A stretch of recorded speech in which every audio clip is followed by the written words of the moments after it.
just that. All right, good morning, everyone. We can take our seats. Oh, I'll step back a little bit. We're ready to get started. So thank you, everyone, today for coming, and welcome to World Water Day 2022.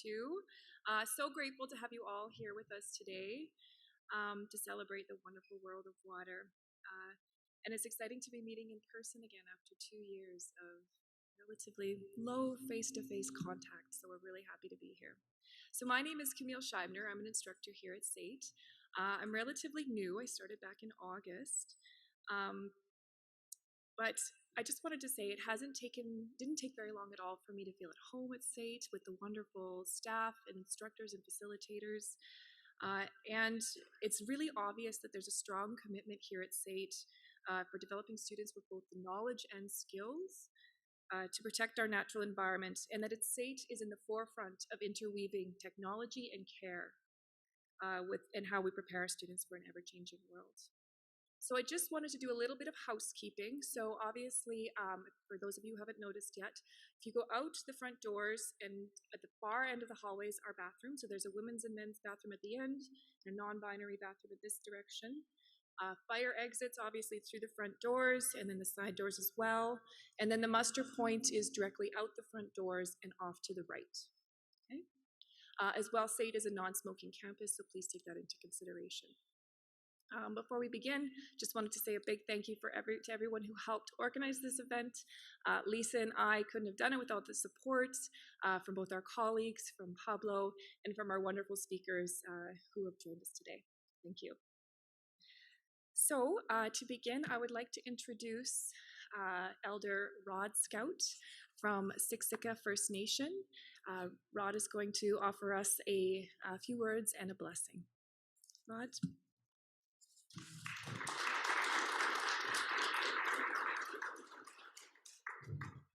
Sorry, before we begin, Rod, I wanted to offer you this gift and a tobacco. Thank you so much for joining us today.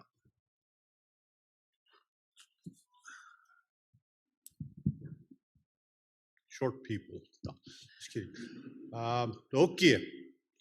In my language, that's what it means. Hello. Greetings. Before I start, I'm amazed that you guys are starting to talk about water. If you guys had listened to us 150 years ago, we wouldn't have all these problems. I used to hear stories of the Bow River. We used to actually drink right out of the river. The water was so pure. There was a lot of streams and springs that we had. The water was so pure you could drink from them. The wetlands that were there as a natural water filter. But as this world grows and populations grow and exploitation, there's so much more to everything. It causes an imbalance. And in my culture, the SAIT, the Confederacy, we always talk about balance and harmony. When I joined the societies and when I owned various bundles like the beaver bundle, which is, in my language, it's called meaning the water pipe. That bundle contains basically, and I won't go into it too in depth, but has a lot to do with water and the beavers. But not only that, we also have diving birds in there and the water beings, the otters and mink and these different fur-bearing animals. It also contains the plants, basically most of the plants and animals in the Blackfoot world, if not all of them. That particular ceremony has over 700 songs. I was blessed to have one. The one we had was one of the original 4 that came to the Blackfoot people. It originated in the Waterton Lakes area. It was stolen from us in 1911. but we repatriated it. So it had some provenance, which like you guys like to bandy about. But there was things in there that were carbon dated, in excess of 7,000 years. This particular bundle was the very first owner of that bundle was brings down the sun. Our version for the creator or symbol is the sun. It gives life, but it can punish you if you don't, you take him for granted. So it was one of the original 4 beaver bundles that came to our people. Water has a very big meaning and it means a lot to our people. The Bow River, for example, this area here, it was a trade route, but this particular area here, we always camped where the rivers were because of water, how important it was for us. We take care of the land as stewards, but somehow in the last few years, this time is a drop in the bucket. My late friend Narcissus Blood, we used to talk about timelines. And if you drew a line around this room, it was unbroken. And then for a very short period of time, which is just a dot on the wall, which is roughly 125 years. You can imagine the changes that happened. With our people, it was a loss of language, pretty well the decimation of our culture, and a lot of other things. But you can also say water quality disappeared, the quality of life, quality of everything here. There was invasive plants, there was invasive animals that were brought here.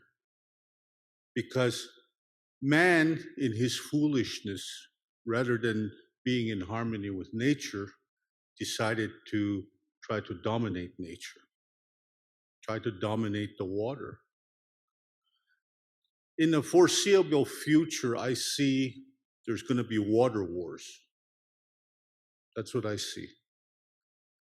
Even way back in the day when I was with Fish and Wildlife, we talk about things, and I even heard stories that there were actually going to be a water pipeline to California because they're running out of water. But that's our water. Somehow we put a dollar figure on the water. Down in Hope, BC, the Nestle company basically gets free water there, and then they turn around, they sell it to us.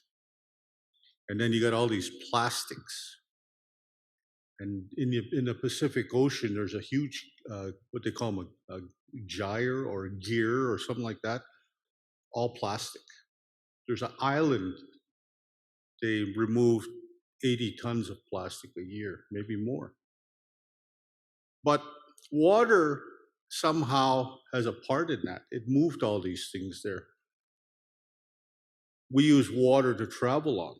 We use water for recreation. We use it to drink. It means so much to us, yet we take it so much for granted. To live in harmony, to be a whole person, to be a real person. Sometimes we forget that as people, our humanity. And that's the thing that we all need to take into consideration. Protect our water.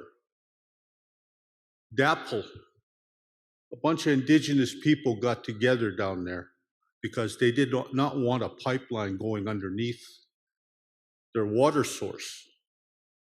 But they decided to take it through native lands, the US government. Down east, there was a young girl, an Ojibwe girl. I forgot her name. And she's been fighting since she was about 13 years old. She must be a little older now. And she's been fighting, and nobody recognized her. And then you got a whiny 16-year-old brat from across the ocean, and all the world's cameras on. She said a lot, but didn't say anything. Never mentioned water. But this young girl, this Ojibwe girl,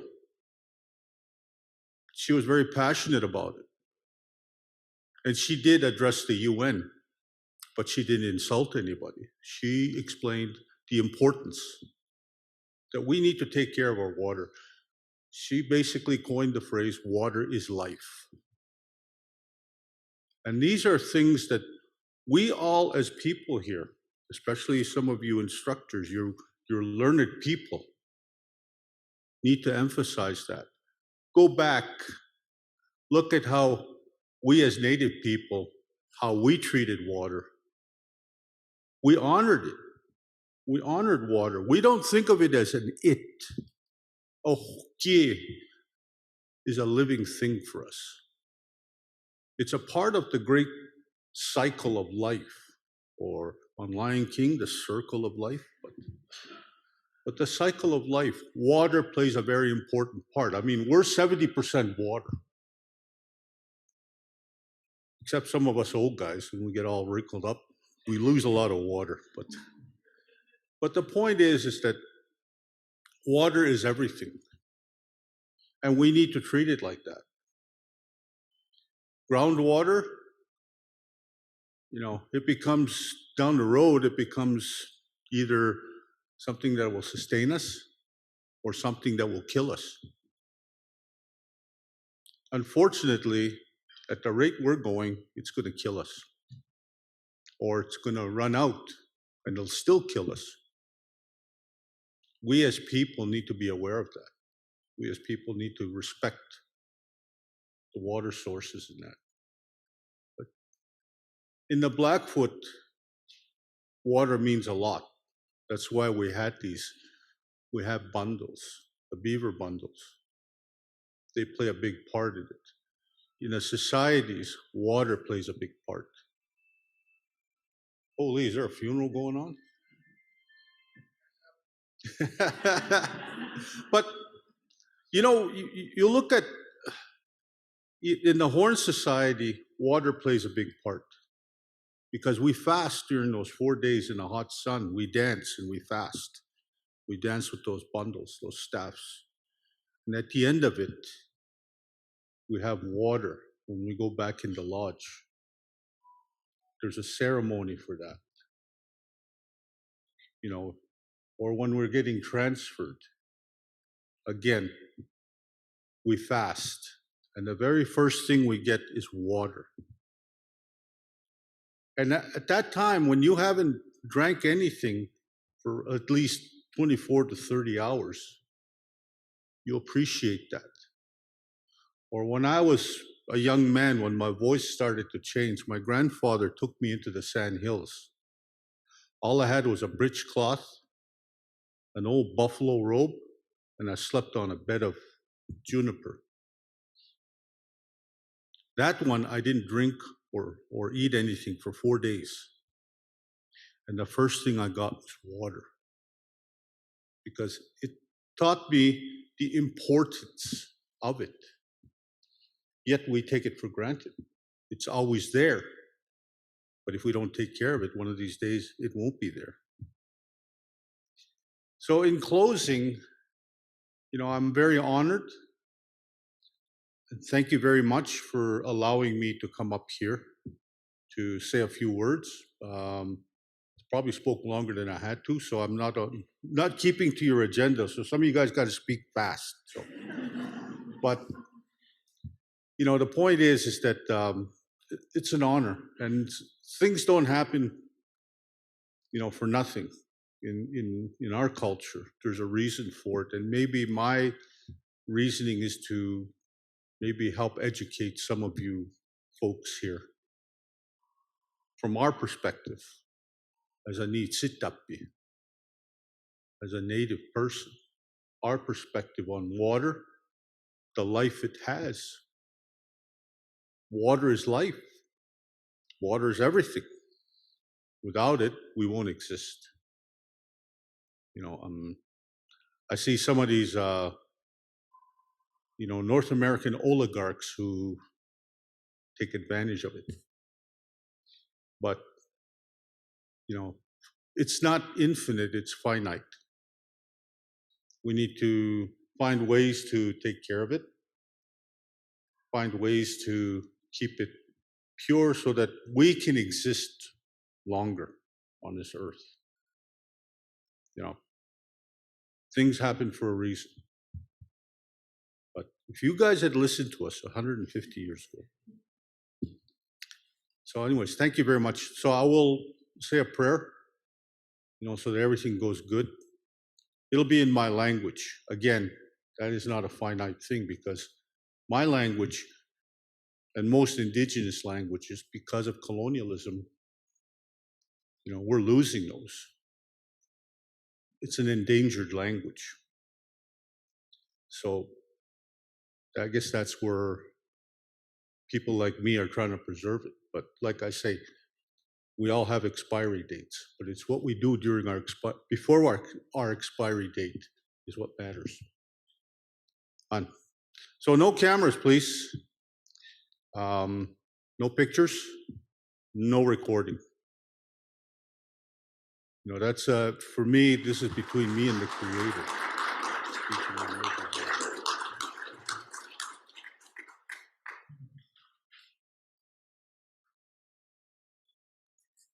Wonderful. Thank you so much, Elder Rod Scout. We really appreciate you taking the time to join us this morning. I would now like to welcome Lisa Weatherby, Dean of McPhail School of Energy, to do a land acknowledgement and a welcome.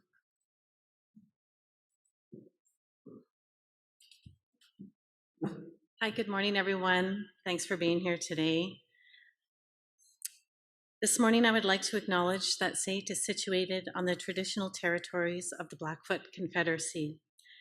The city of Calgary encompasses a region that the Blackfoot tribes of southern Alberta describe as Mokinstis, meaning elbow, in reference to its location at the confluence of the Bow and Elbow rivers. Since time immemorial, this region was a traditional gathering place for the tribes of the Blackfoot Confederacy. We are gathered on the traditional territories of the Blackfoot Confederacy, which today encompasses the Indigenous people of the Treaty 7 region in southern Alberta, the Siksika, the Piikani, the Kainai, the Tsuut'ina, and the Stoney Nakoda First Nation, as well as the Northwest Métis Homeland Region 3. On behalf of all of us at McPhail School of Energy, I would like to welcome you to SAIT this morning, and I sincerely hope you enjoy a wonderful day on campus here with us. 2 years ago, we canceled our World Water Day event just days before it was scheduled to happen, and I don't think I need to explain to anybody why. And now, just the first few days into spring, it's our very first in-person event in the McPhail School of Energy, so thank you for being here. That combination, I think, of the first few days of spring with our first in-person event after a too-long hiatus really brings us new beginnings. And in McPhail, we want to align our school with both the transformation of the energy sector and a commitment to confront climate change for a more sustainable future of the planet. And I don't think I need to explain to the folks in this room the importance of water in those prospects. And I'm excited for the work that we're going to do together. Thank you again for being with us today. Have a wonderful day.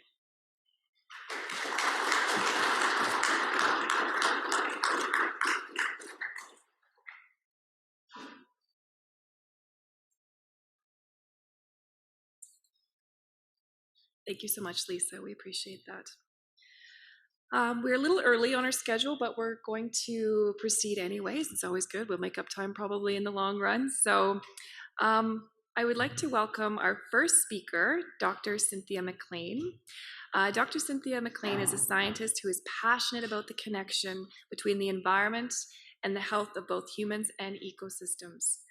She aims to accelerate global progress towards achieving the UN Sustainable Development Goals by improving watersheds and land stewardship, as well as access to open environmental data for reporting. Cynthia has over 15 years of experience managing environmental monitoring and research programs in the public and private sectors. She recently started at the University of Alberta as the Geospatial Center Director of the Alberta Biodiversity Monitoring Institute and is a visiting scientist at Innotech Alberta. As an adjunct professor at the University of Calgary, Dr. McLean conducts research on genomics-informed groundwater stewardship and provincial-scale groundwater quality mapping.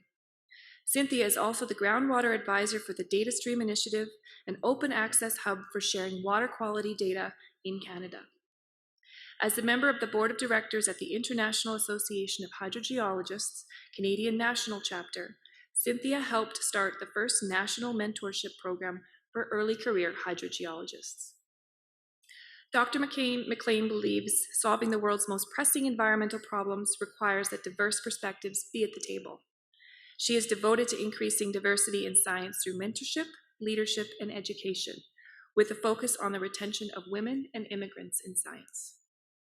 Cynthia holds a Bachelor of Science in Geology with a minor in Hydrogeology from the University of California, Davis, and a Master's of Science in Environmental Engineering, and a PhD in Geological and Environmental Sciences from Stanford University, where she was a National Science Foundation Graduate Research Fellowship.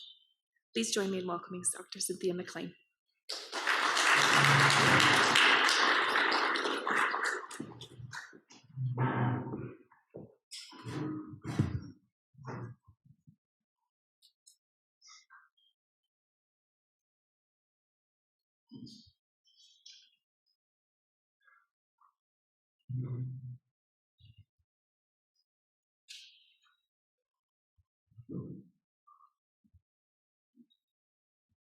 Thank you all so much for joining us here today on the UN World Water Day for 2022. We're all here to talk about groundwater today, the theme of this year's World Water Day. I so appreciate this invitation to present here to the SAIT Integrated Water Management Program, and I'm happy to be able to have others here with us in person as well as online. Today, I'll be speaking about how groundwater plays a key role in the UN Sustainable Development Goals.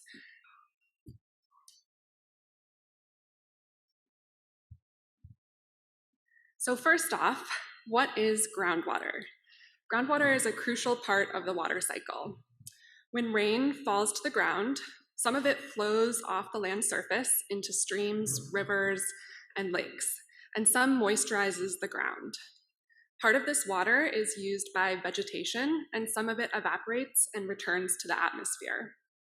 Part of the water also seeps into the ground and flows through the unsaturated zone, reaching the water table, which is an imaginary surface from which beneath the ground is saturated with water. That last part, that's groundwater. All of the water found beneath the ground surface in the saturated zone below the water table. Groundwater is contained in what are called aquifers. An aquifer is a geological formation, or part of it, that consists of permeable material that's capable of yielding a significant amount of water. Aquifers can consist of different materials, such as sands and gravels, sandstones, or limestones, or fractured rock. And two of the important aspects of groundwater that we're going to be talking about today are the quantity and the quality of groundwater. So on the quantity side of things, we're interested in answering questions such as how much groundwater is there, what can it be used for? And on the quality side of things, are wondering if the water quality found beneath our feet is good enough to support ecosystems as it discharges to rivers, lakes, and wetlands, or to provide drinking water. There are a variety of reasons why groundwater is important. First off, groundwater makes up 99% of all fresh water on Earth that's not frozen. This is the largest liquid freshwater resource on the planet. Groundwater also supports approximately 70% of global food production, and it provides nearly half of the world's population with drinking water. So now that we have an understanding of what groundwater is and why it's important, let's dive into the Sustainable Development Goals. First off, with a definition. Sustainable development is economic development that's conducted without depletion of natural resources. In 2015, all of the United Nations member states adopted the 2030 Agenda for Sustainable Development, which consists of 17 Sustainable Development Goals, which I'll also refer to as SDGs. And for those 17 goals, there are 169 targets to get there. Progress on each of the targets is measured using 230 different indicators. The SDGs provide a shared blueprint for peace and prosperity for people and the planet now and into the future. And they're an urgent call for action by all countries, both developed and undeveloped, to come together in a global partnership. They recognize that ending poverty and other deprivations must go hand in hand with improving health and education, reducing inequality, and spurring economic growth, all while taking into account climate change and working together to preserve our land and water. Groundwater contributes to most of the Sustainable Development Goals, either directly or indirectly. And today I'm going to talk about 13 of the 17 Sustainable Development Goals, those highlighted with black boxes around them.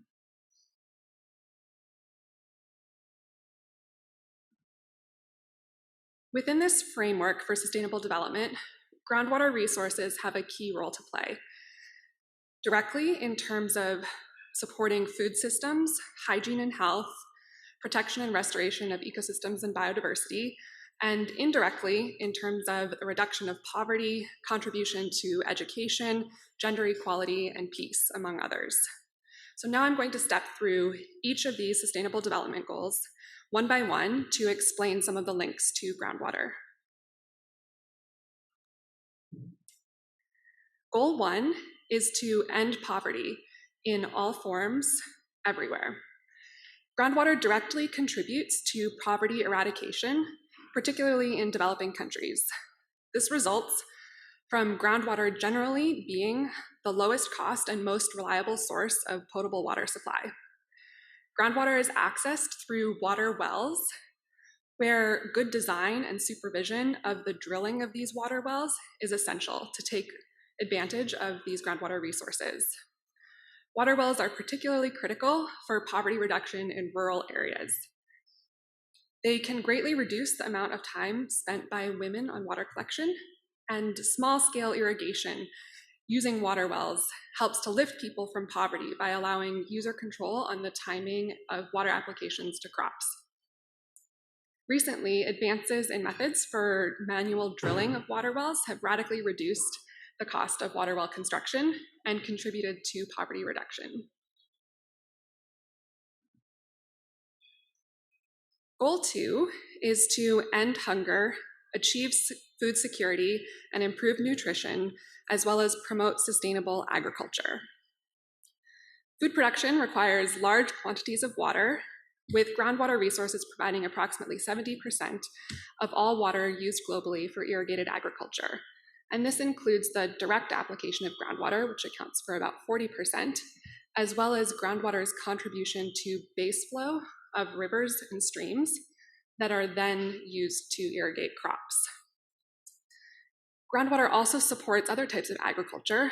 For example, here in Alberta, groundwater is crucial for the livestock industry. During the past 40 years, there's been a large level of investment in private water well construction across the world for agricultural irrigation.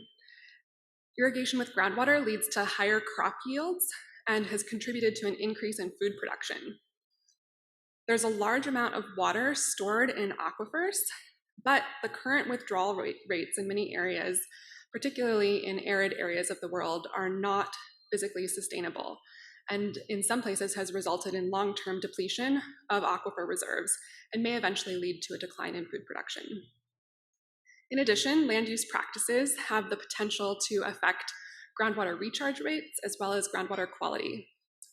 The intensification of agriculture can also lead to groundwater contamination, particularly by nutrients, salts, pesticides, and other contaminants.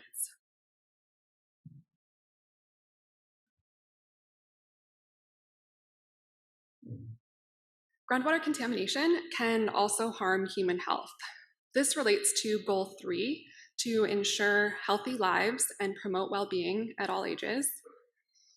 And it also relates to Goal 12, which is to ensure sustainable production and consumption patterns, such as for the consumption and production patterns of chemicals and waste, both of which have the potential to contaminate groundwater.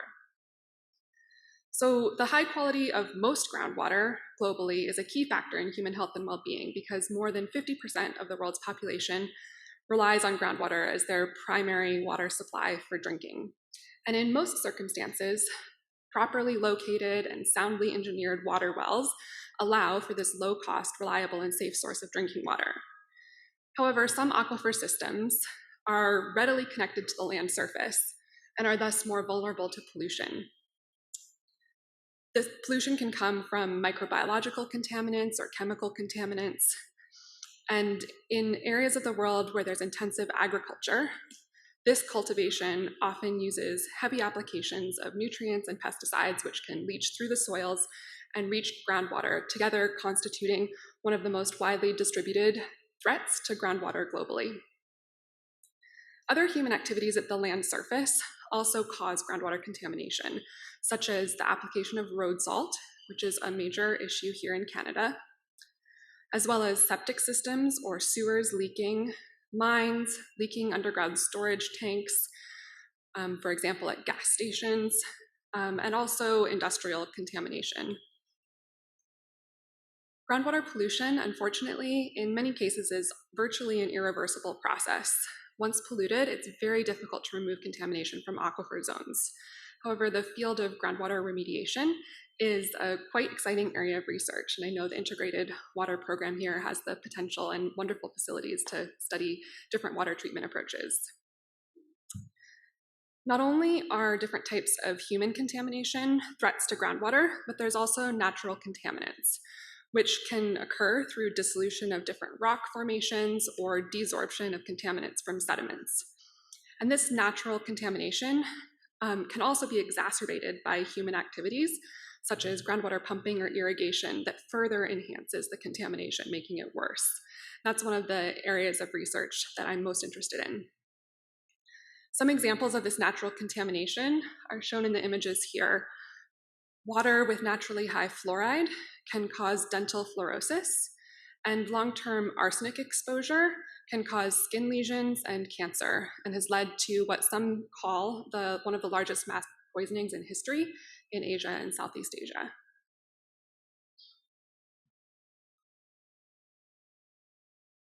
Goal 4 is to ensure inclusive and equitable quality education and promote lifelong learning opportunities for all. And Goal 5 is to achieve gender equality and empower all women and girls. These two are linked together when it comes to groundwater. In developing countries, on average, girls and women walk 6 kilometers per day, 15 hours per week to fetch and carry 20 liters of water. Yet when safe, clean drinking water is available close to home, and when girls-only sanitation facilities are available, then girls' education, their health, as well as the well-being of the entire communities benefit.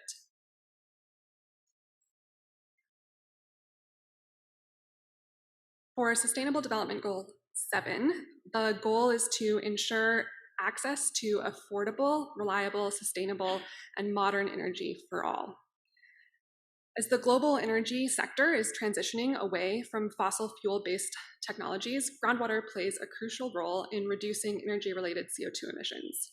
There are a few examples here. I'm going to talk about 3. The first is through hydropower.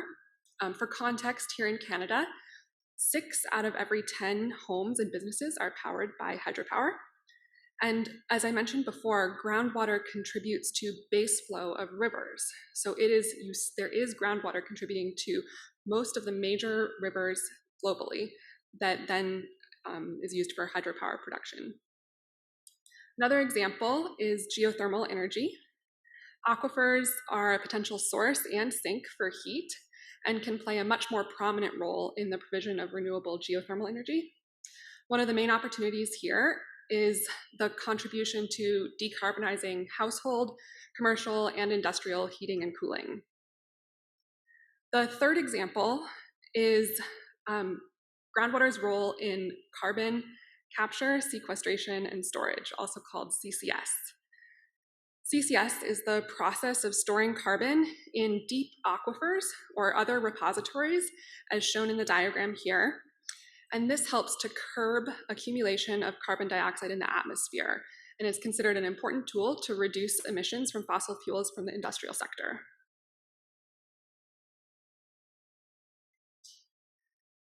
Goal 11 is to make cities and human settlements inclusive, safe, resilient, and sustainable.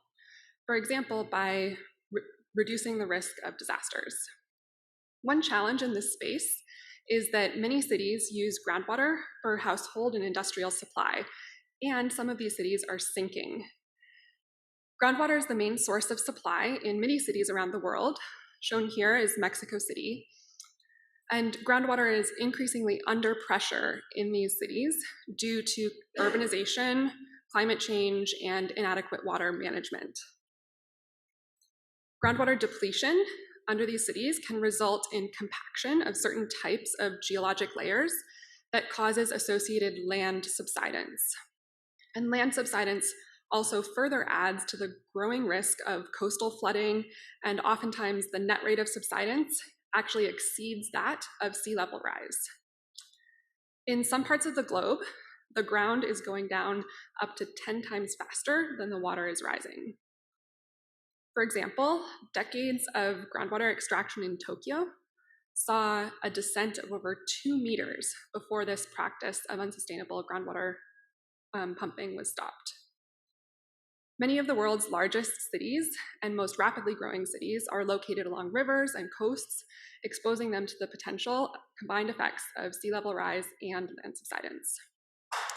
So the recommendation there is that groundwater pumping rates in these megacities need to be reduced and compensated by other measures such as urban rainwater harvesting, rural urban water transfers, and recharge with wastewater.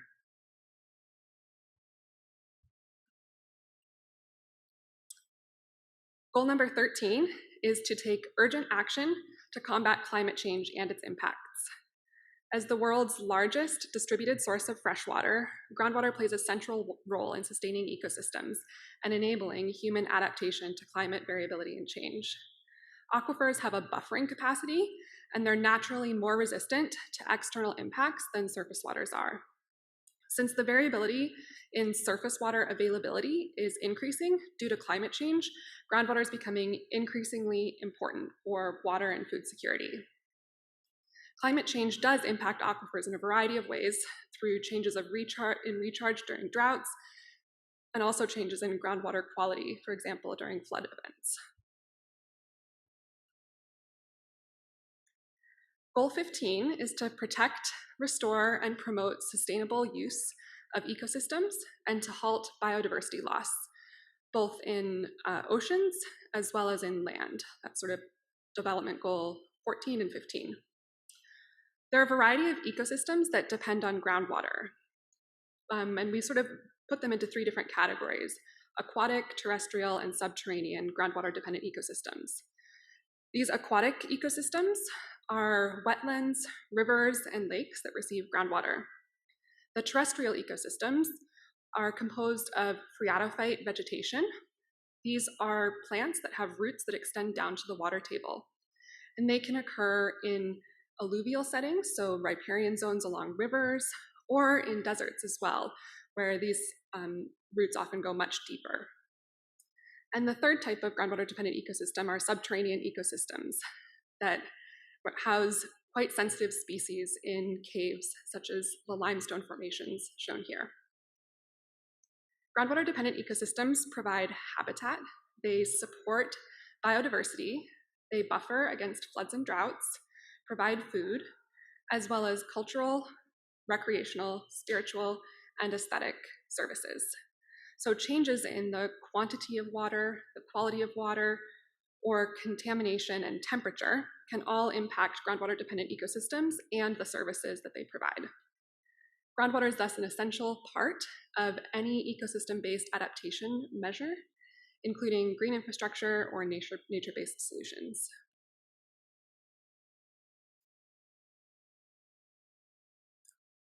Goal 16 is to promote peaceful and inclusive societies for sustainable development.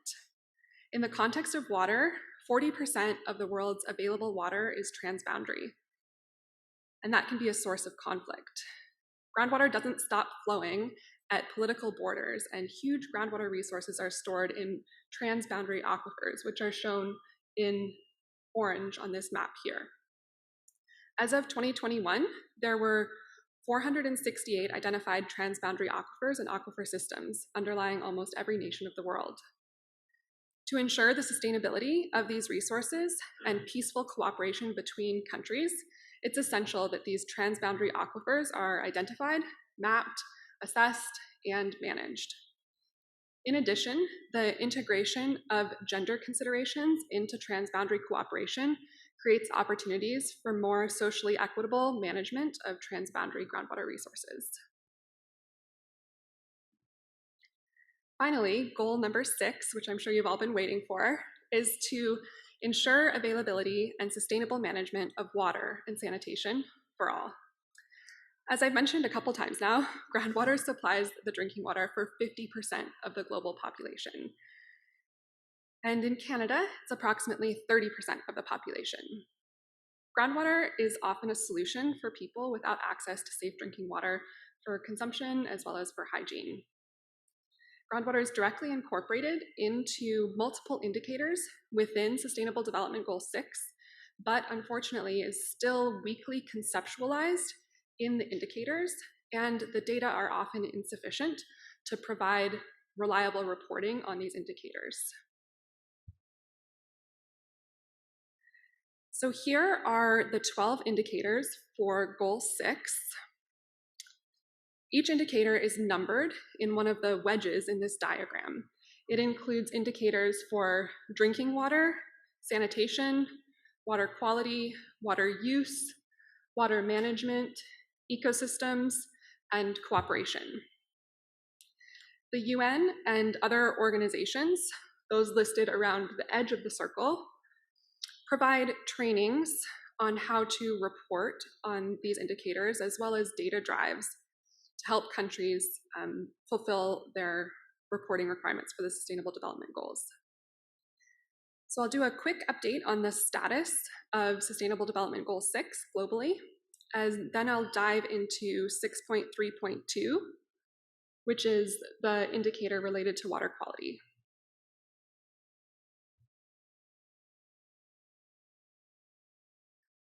So the UN has published statistics on progress towards the SDGs. The latest publication was released last year in 2021, and this is a summary for clean water and sanitation. Billions of people still lack access to safe drinking water, sanitation, and hygiene. Over 2 billion people lack safely managed drinking water. 3.6 billion people lack safely managed sanitation, 2.3 billion people lack basic hygiene, and ensuring universal access is fundamental for post-COVID recovery.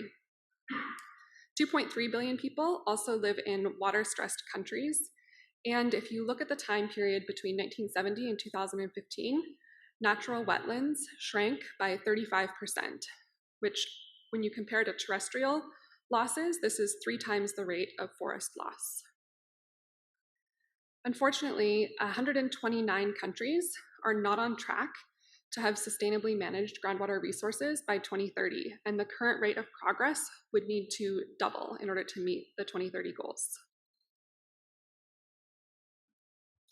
Okay, a quick dive into my favorite indicator, 6.3.2, which is the proportion of bodies of water with good ambient water quality.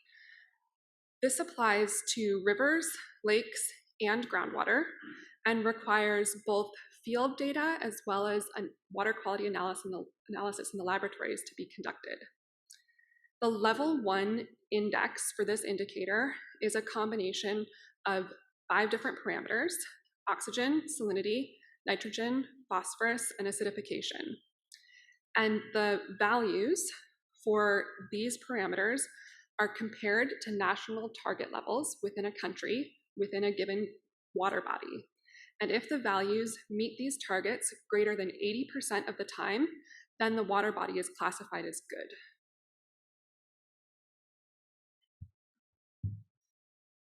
This map shows the proportion of water bodies across the globe with good ambient water quality. And this is for the reporting period between 2017 and 2020. In 63 out of 89 reporting countries, 60% or more of the water bodies have good quality. However, it's difficult to assess the global status and trends. This estimate is based on less than half of all countries, so all of the countries shown in gray here have not reported against this indicator. And many countries that have reported rely on relatively few measurements. When it comes to groundwater, of the 89 countries with data, only 52 have information about groundwater, which is problematic because groundwater, as we know, is often representing the largest share of fresh water in a given country. The lack of water quality data for over 3 billion people means that they are at significant risk because the health of their rivers, lakes, and groundwater is unknown at the international stage. If you zoom in on Canada here, Canada reported against this indicator for the first time in 2020, and it shows that over 80% of water bodies have good ambient water quality, in contrast to our southern neighbors. However, Canada only reports river water quality. As of 2021, Canada has not reported groundwater quality data to the UN to support the Sustainable Development Goals. One of the reasons for this is that groundwater is often forgotten with such a focus on surface water. So how can Canada report on ambient groundwater quality for Sustainable Development Goal 6.3.2? Some of the challenges that we encounter domestically are limited delineation of groundwater bodies. So the map below shows 30 key Canadian aquifers that have been mapped, but at a federal level, there aren't any better maps than what I'm showing here of the boundaries of aquifers in Canada. There's also a lack of water quality data standards, and groundwater is mostly under provincial jurisdiction, which presents a challenge for monitoring and reporting on groundwater. Some of the opportunities, which are consistent with the report that was released by the UN yesterday on the global status of groundwater and the recommendations for increasing the visibility of groundwater, directly apply to Canada. So one is government commitment to support groundwater departments and professionals. This can be through interjurisdictional collaborations, and there's an opportunity in Canada for the forthcoming Canada Water Agency to fulfill some of these goals. And also the collection and sharing of water data. I think we'll hear more from Mary Crook later about the Data Stream Initiative that's filling an important niche in this area. Some provinces have made more progress, in part through commitments of the federal government to the groundwater departments. So this example from BC, over 1,000 aquifers have been mapped. These are found in an online portal called GWells, and the mapping extends over 30,000 square kilometers. There also is some reporting related to groundwater quality, as shown in the Piper plot in the bottom corner, but unfortunately the publicly available reporting in these examples are not for the parameters that support SDG 6.3.2. So overall, more work and collaboration is needed in Canada to report on groundwater as it relates to the Sustainable Development Goals. So to conclude, within the framework of sustainable development, groundwater resources have a key role to play. They play a direct role in terms of food, hygiene, health, protection and restoration of ecosystems and biodiversity, and also play an indirect role in the reduction of poverty, contribution to education, gender equality, and peace.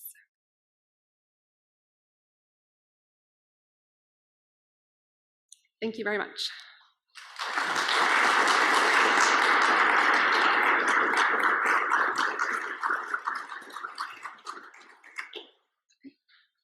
Yeah, so we have a couple of minutes. I'd be happy to field 1 or 2 questions from the audience if there are any.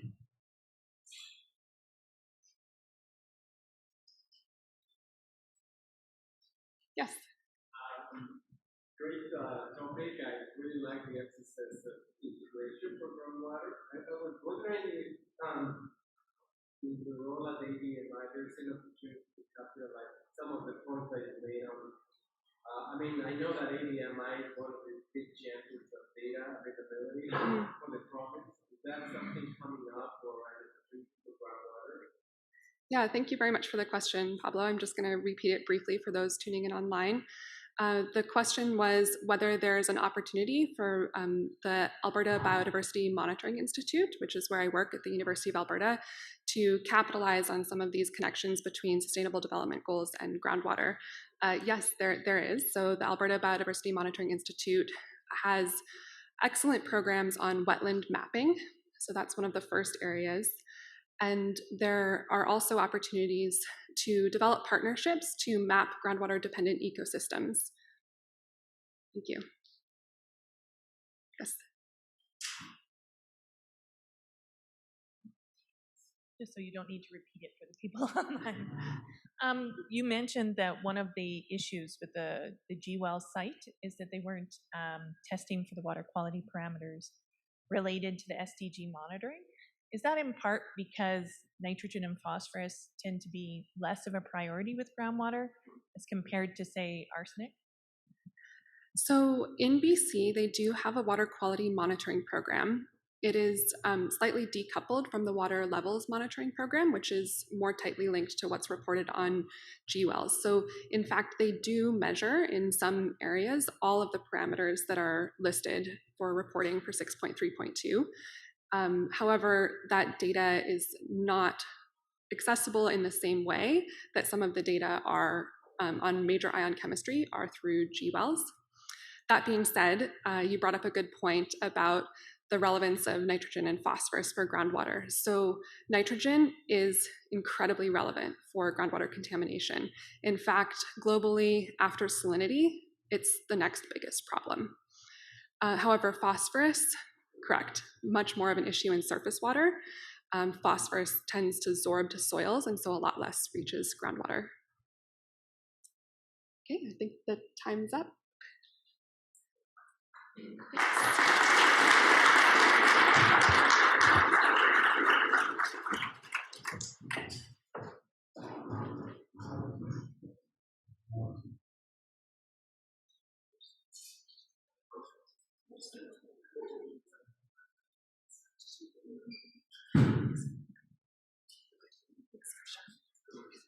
Great, thank you so much, Cynthia. That was a really great explanation and overview of the SDG goals, which we've all heard of, but it actually took us a deep dive into how groundwater is applicable in those goals, so thank you, Cynthia. We're just gonna take a quick 5-minute coffee. I think people need to get up, maybe stretch, have a coffee, go use the facilities if you need.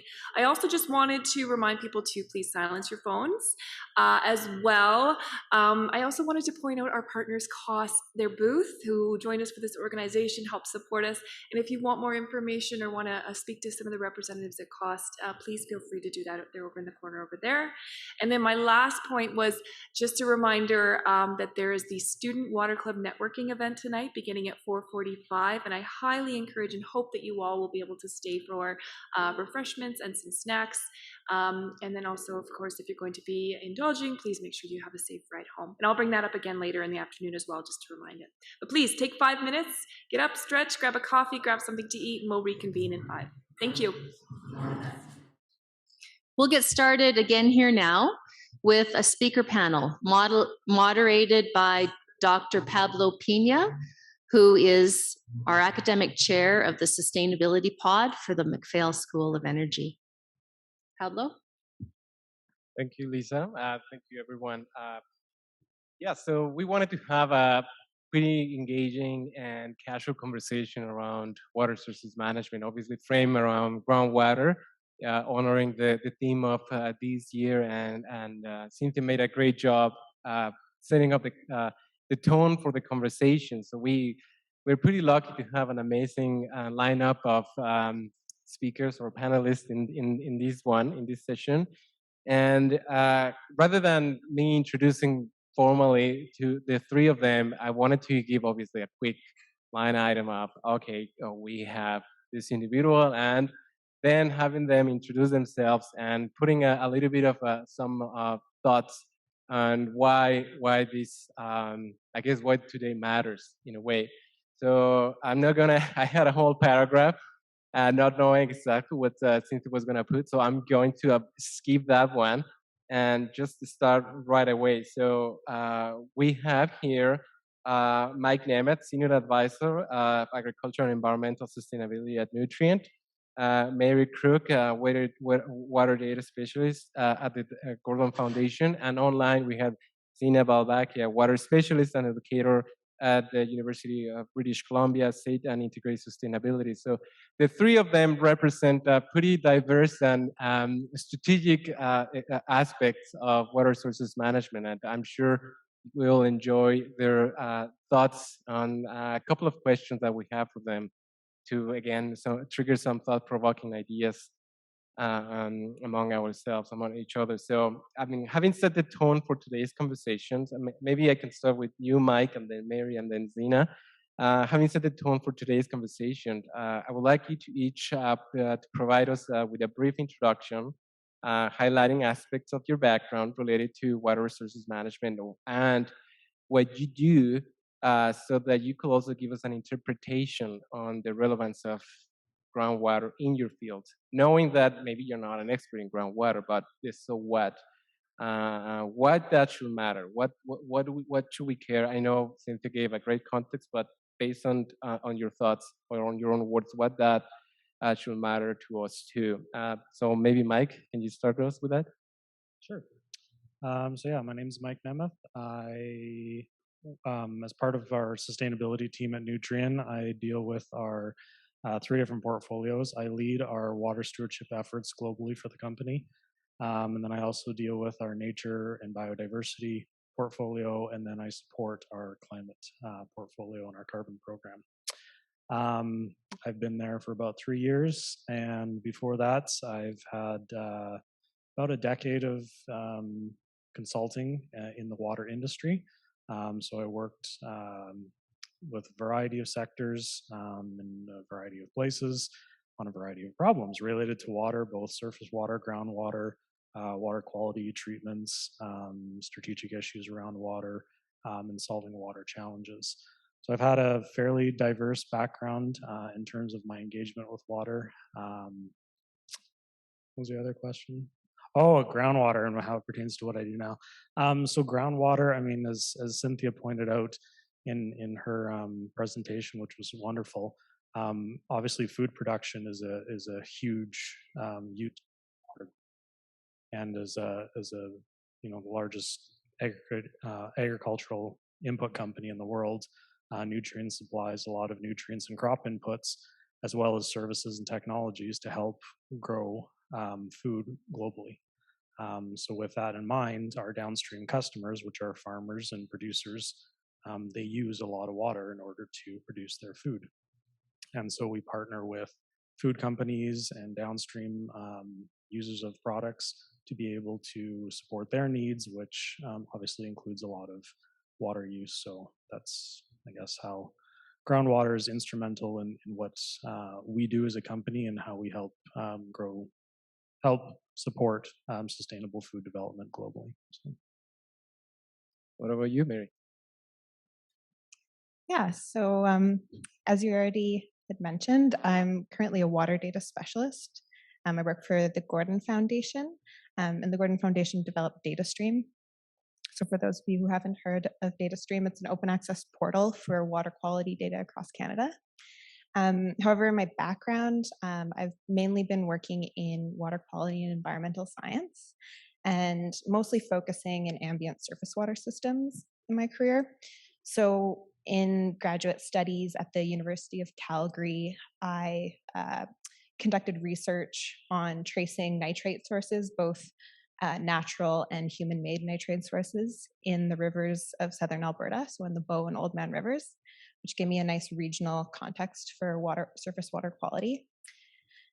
Following school, I was working at the provincial government with Alberta Environment, as well as in environmental consulting, and mainly analyzing regional water quality conditions, so throughout Alberta and in BC as well when I was with consulting. And now with DataStream, I have more of a water data management role. So I help to increase the access and reuse of water quality data that's been collected across Canada, and help so that that data can be used to help inform policy and management decisions. And so the Gordon Foundation's one of their main mandates is to ensure the protection of freshwater resources. And as someone who has mainly studied surface water systems, I can admit that groundwater is often overlooked, an overlooked component of freshwater ecosystems. But as Cynthia was mentioning, it's a really integral part of freshwater systems. And DataStream, because of this, is now looking at including groundwater quality data on the platform in the near future. So we're working with Cynthia to make sure that our data standards in our system will be able to properly handle that data type. And as we work towards that, I've really realized how important groundwater is and how groundwater and surface water systems are so interconnected. And so, what happens to groundwater does have an impact on our surface water systems. For example, since groundwater contributes to the base flow of surface water systems, this can, in turn, if there's a change in groundwater, it can affect the water levels in surface water systems. It can affect water temperature. For example, both of those things can have a large impact on freshwater aquatic life. So both the Gordon Foundation and DataStream are really committed to making sure that these freshwater resources that are including groundwater remain healthy and protected for generations to come. Thank you. And Zina, can you hear us well? Yes, I can hear you. Can you hear me? Yeah. All right. So can you give us an overview of your background and how does this conversation relates to groundwater as well, similar to what Mike and Mary did? Yeah, for sure. So, as Pablo mentioned, I am a water specialist at Integrated Sustainability, a lecturer at UBC, and I've also been an instructor at SAIT. My background is in chemical engineering. I did my PhD at McGill in the area of wastewater treatment.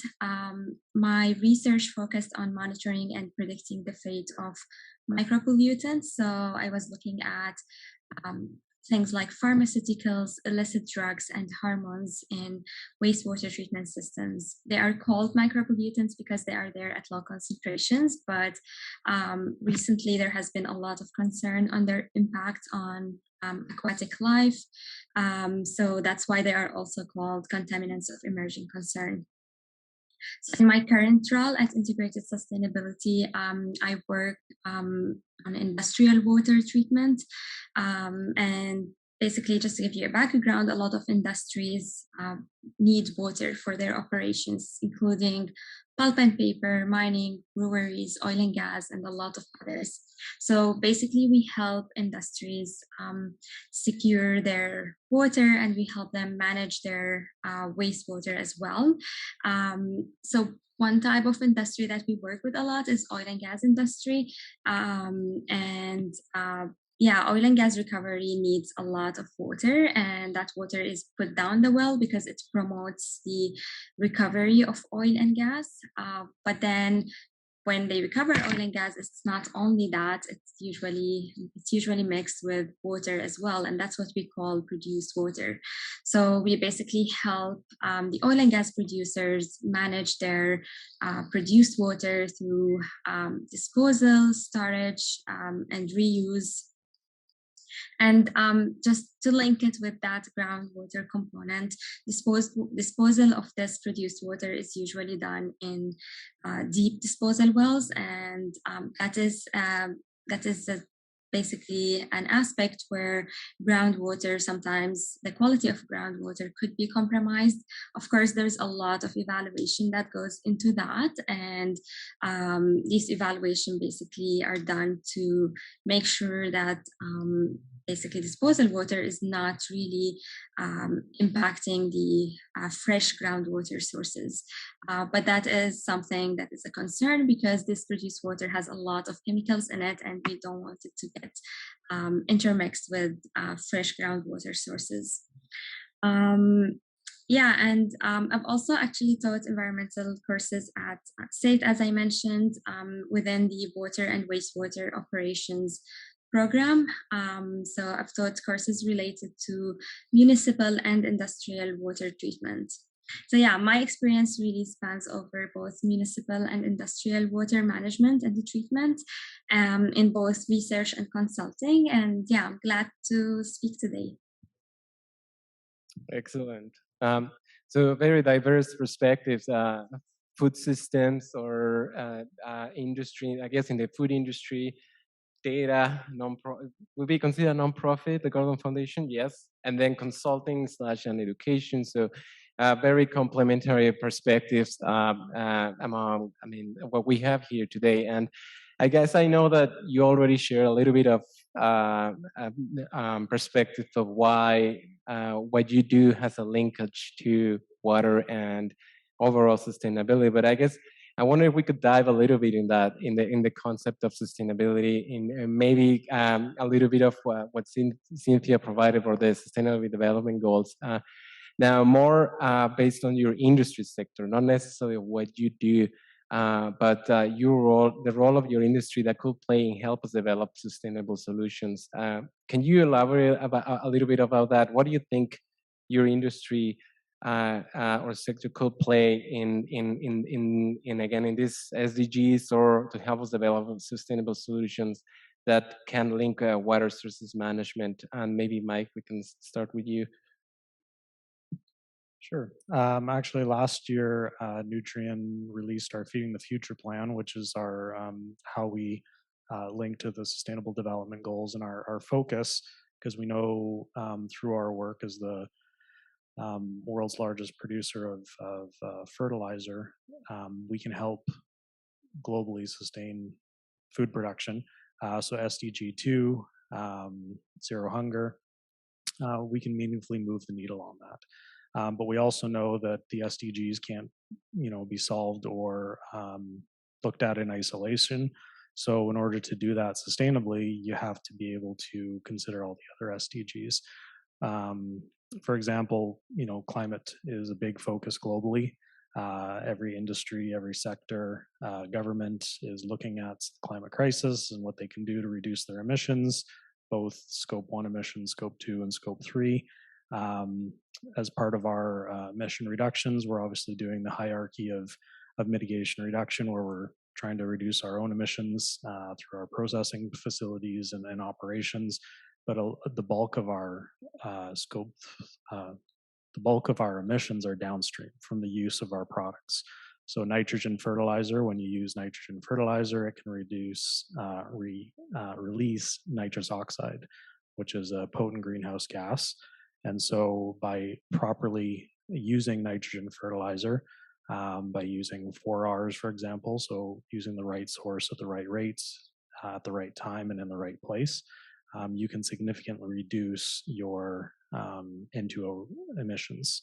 So working with growers, using technology, using best practices, and being able to grow and promote those, not just with our growers, but also with our downstream food and beverage partners. They all have sustainability goals, sustainability needs, in terms of their, ESG reporting, their corporate goals and objectives and targets. So being able to support the sector from that perspective is probably one way that we can certainly help, and one way that we're looking at supporting the SDGs. And again, you can't do it in isolation, and you can't say we're going to do one at the expense of the other. We can't say that we're going to, turn off greenhouse gas emissions from all fertilizer sources, because if you don't have fertilizer inputs, then your crop production and your productivity goes down.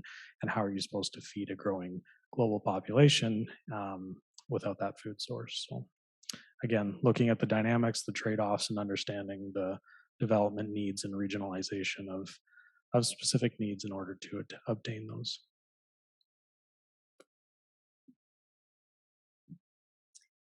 So I think where we're coming from the perspective of environmental nonprofits and from the Gordon Foundation and DataStream, is that we've seen that in order to make sustainable management decisions when it comes to water, you need data and information to make those decisions.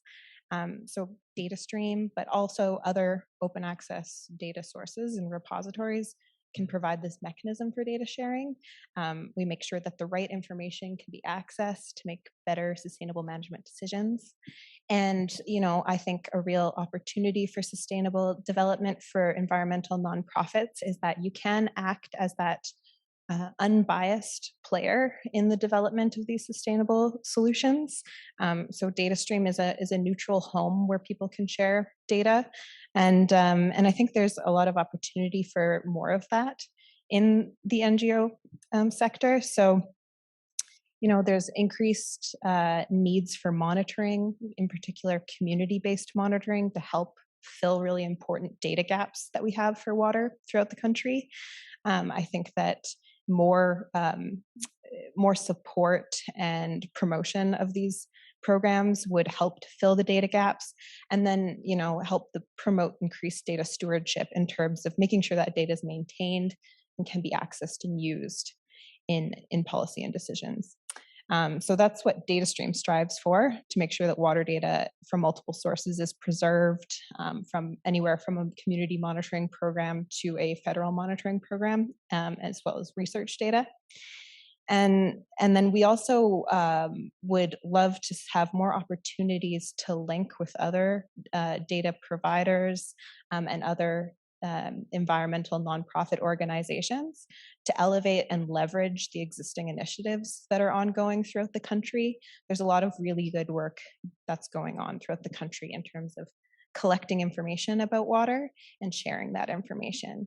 And DataStream really wants to be able to link with those systems so we can connect people with the information that they need to make these sustainable management decisions.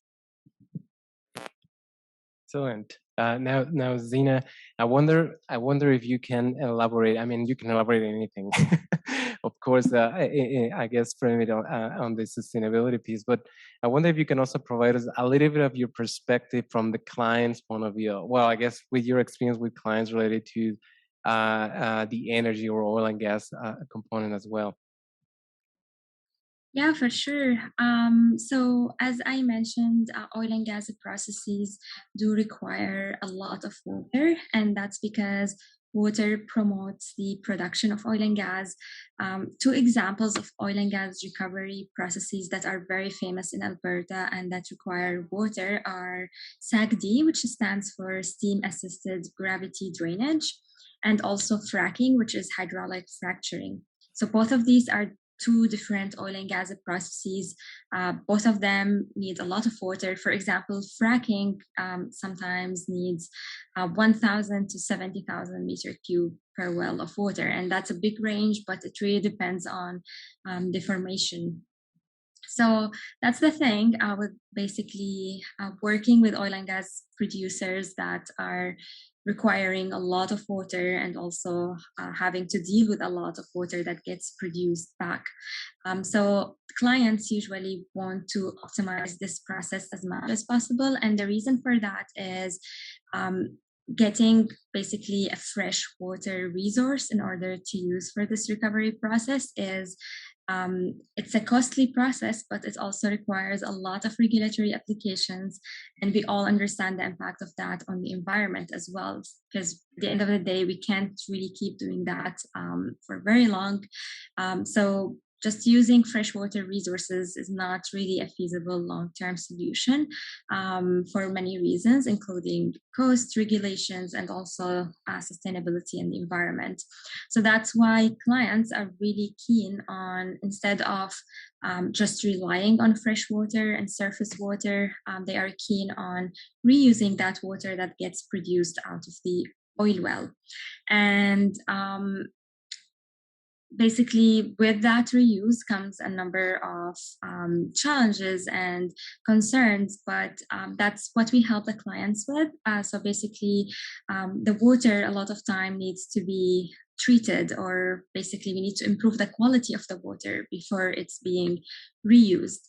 And that treatment itself is something that also uses resources. It uses chemicals, it uses sometimes natural gas, and that's also another opportunity for integrating sustainability, essentially. So even the design of that treatment system, which is what we help the clients with, is something that could improve, something where we could also integrate sustainability and make sure that it is as cost effective and it is also as sustainable as possible. Fascinating. So we have, I guess for me, what I'm taking out of this point in a way is how corporations or big firms like in Nutrien have a big understanding and commitment to pursue and integrate sustainability, and also in a way like Mary's work, in how important it is to spark innovation and sustainability by providing access to. We always say that to this generation is coming out of an open source, open access revolution that we really need to empower or democratize our decision making, and part of it includes this, again, access to information, and at the same time as well, like how producers are really after not necessarily efficiencies but also understanding of sustainability, and part of it includes the expertise from consulting firms that can help them not only again comply with regulations but also and efficiencies, but also pursue this understanding of how do we achieve sustainability, how do we make sure that we grant prosperity and sustainable solutions to our resources. So there's a lot of stuff that's happening in this region that's very exciting. Now, I wanted to know, I guess, from a critical lens for you, all of you, what are the things that you're seeing as barriers, or maybe the top 2 or 3 challenges or opportunities, if you wanted to elaborate on that as well, that you think we faced as water professionals, and you think, I guess, do you see those challenges or opportunities as something foreign, or something that you're able to be part of them based on your current role? I know it's a little bit of super big picture, but again, 2 or 3 challenges or opportunities that we face as water professionals right now, and you think you're being kind of immersed in that as part of your current role.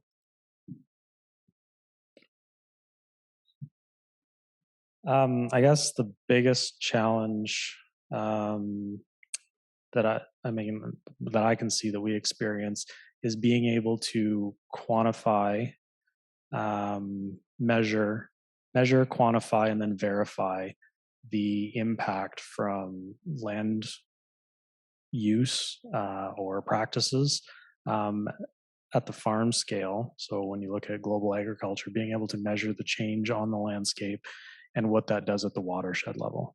So being able to track, monitor, when you look at things like greenhouse gas accounting, it's a lot easier, and not easier, I guess.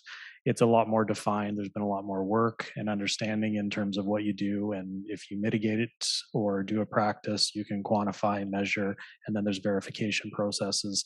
I'm not suggesting that we need to do that with water, but I think in some ways we as a the water sector needs to help and support those discussions on how do we measure, track, and then verify and quantify the benefits from different practices, whether that's in agriculture, whether that's in forestry, oil and gas, to be able to understand if a company or a government does, X, Y, or Z, what's the value to the watershed? Because at the end of the day, businesses have to track that kind of stuff. We can go ahead and do directionally correct actions, things that we know are intuitive, that make sense, that have science-based, in agriculture, agronomic practices that provide benefits, whether that's, environmental benefits around water or soil health or carbon or biodiversity. But without that quantification and even sometimes verification of results and output and outcomes, it's hard to be able to talk about it. And one thing that I've really noticed since it being at Nutrien is water stewardship, which is how we approach water as a company. It's not as quantitative as people want it to be. It's telling a story. It's understanding that, yes, you can set a target around water use reduction at our facilities, but that's not water stewardship. We have to look outside our operational boundaries. We have to look outside that fence line. We need to interact with, not just the watersheds in which we operate, our facilities, but also the areas and growers that we interact with, the watersheds that our companies that our downstream partners source from, and be able to really start collaborating and understanding. And I guess that's the opportunity. But I guess the challenge is measure, verify outcomes, but then the opportunity is to collaborate. And I think that that's always been, for those of us who've been in the water sector for a number of years, that's how you get things done.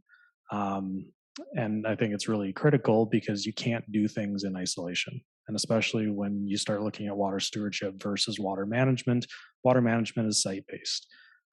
People do it very well. Industries have been doing it for years. There's regulations put in place so that they do water management, but water stewardship is taking a different approach. It's interacting with your stakeholders. It's interacting and understanding how you fit into the watershed, what that means for you as an organization, and roles you can play outside, because it's not like carbon, where if you do something in one part of the world, it has a global benefit. It's local.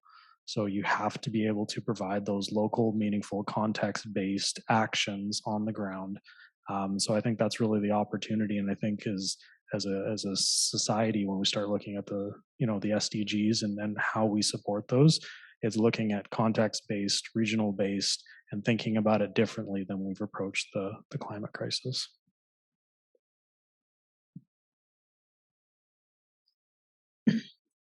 Yeah, so one of the challenges that we identify with quite a bit with the data stream and the Gordon Foundation is there's still a lot that we don't know about water quality in Canada. As Cynthia mentioned, particularly when it comes to groundwater in Canada.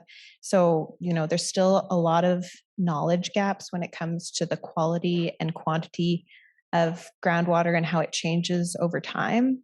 Measuring groundwater quality, how groundwater behaves and interacts with surface water systems, not to mention some of the other newer areas of research in water quality, like emerging contaminants and plastics, and how all these new emerging contaminants impact our systems, as well as how climate change and water scarcity are impacting our systems.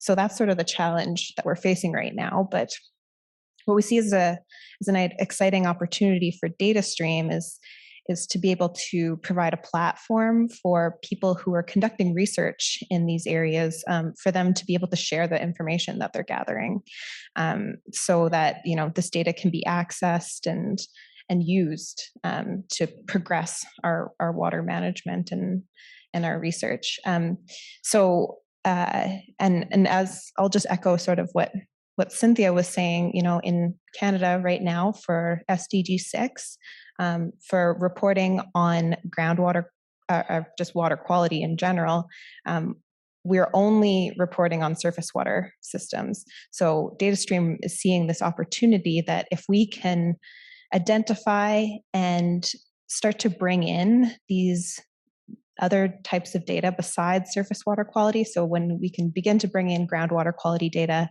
perhaps we begin to bring in some of this emerging contaminant data, that's going to give us more information to potentially help report against these sustainable development goals, particularly groundwater reporting.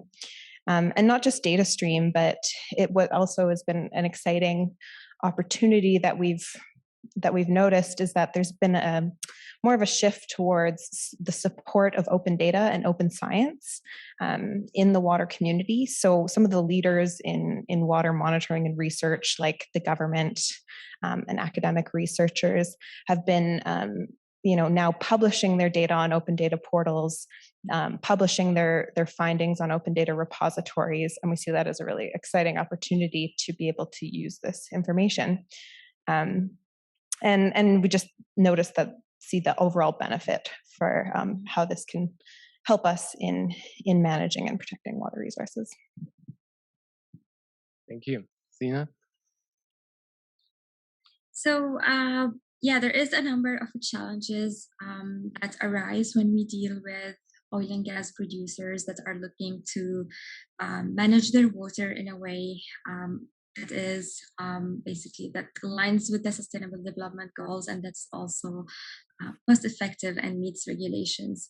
So I'll talk about two key challenges. The first one is water quality, and this was already touched on by Michael and Mary. So with water quality, there is a number of constituents in the water that just make it harder to store the water, to handle it, to use it, and also to basically recycle it. And why are these constituents of concern? The first reason is because some of these constituents actually just a lot of time they exceed regulatory requirements. For example, produced water from oil field wells does have a lot of volatile compounds in it. And when this water is being stored in an open pond, these volatile compounds, they tend to, because they are volatile, so they tend to end up in the air. And that is something that is regulated, and sometimes the levels of these compounds exceed regulatory requirements. So that makes it harder to basically store that water in case it needs to be reused. The other challenge or the other consequence of these constituents is sometimes health and safety risks.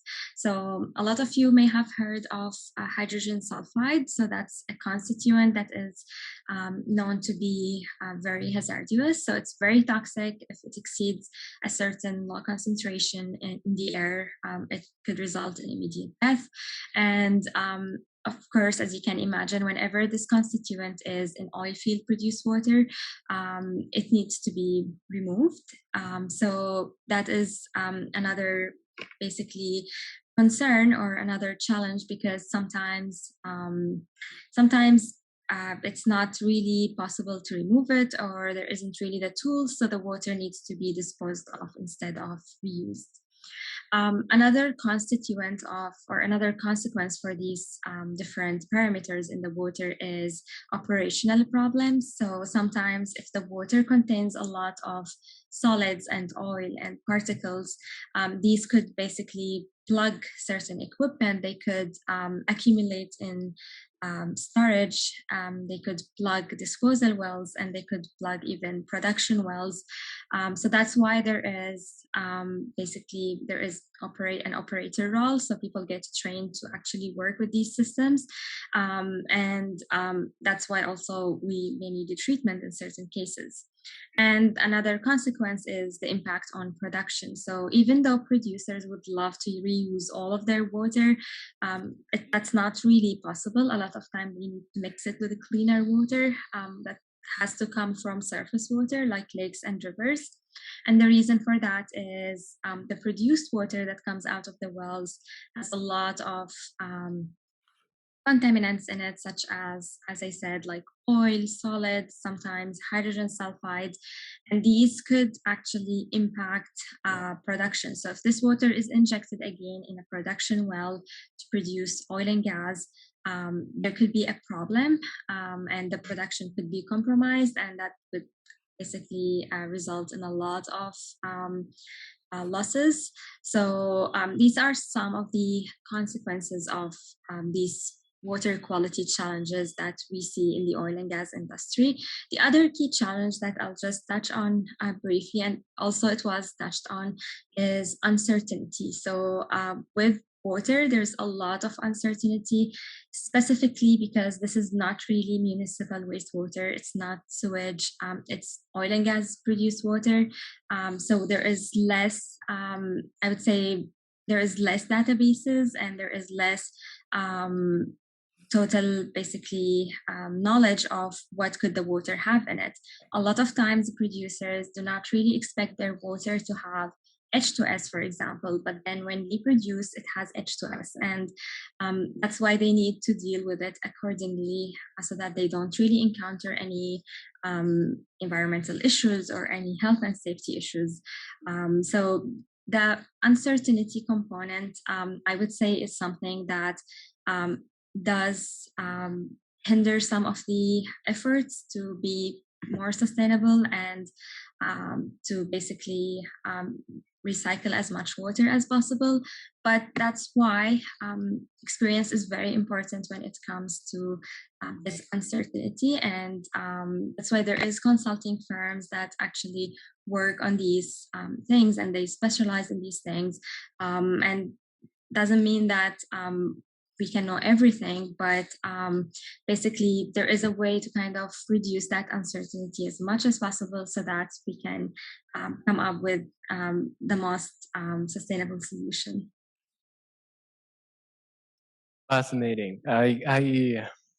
Many of you know that I really like planning. Like I love environmental planning in particular, and this is as you guys were all sharing, I was just thinking how right now it's so very difficult to have quality indicators that will inform targets or any goals, right? And how important it is that sometimes we shoot ourselves in the door if we don't have a good framework that will support any plan that we're moving forward, because it will be very hard for us to know if we achieve anything. I know I'm being a little bit obscure, but it's a little bit of what Mike was saying in terms of, okay, how do you really measure success for stewardship, or when you want to achieve a goal for a sustainable practice?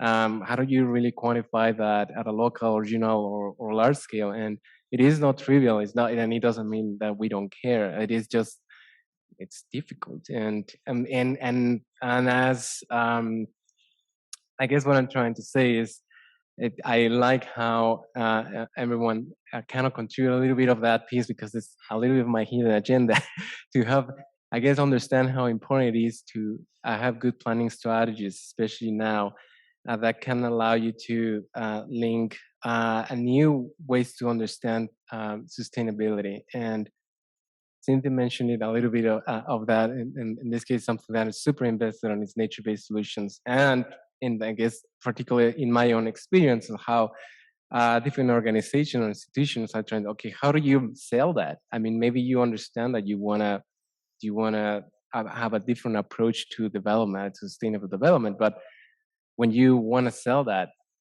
or have an endorsement from your shareholders or your board or your council members, etc., how do you measure that, or how do you put that in the front with evidence-based approaches? Well, we're working on that. I guess that's what I'm trying to say. I don't know if we have time for. I don't know how we're doing with timing. Yes, so I don't know if maybe we can open the floor to the public. I don't know if anyone wants to ask a question to some of our panelists or to one of them.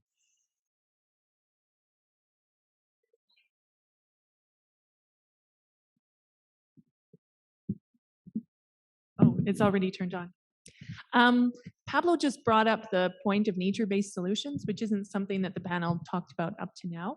Could each of you talk, well, Mary, I don't know if there's many nature-based solutions when it comes to data management, but Mike and Zena, could you give us some examples of nature-based solutions in your industry? So like maybe no-till farming might be an example from the food one, but just could you tell us a bit more about nature-based solutions in food production and in oil and gas?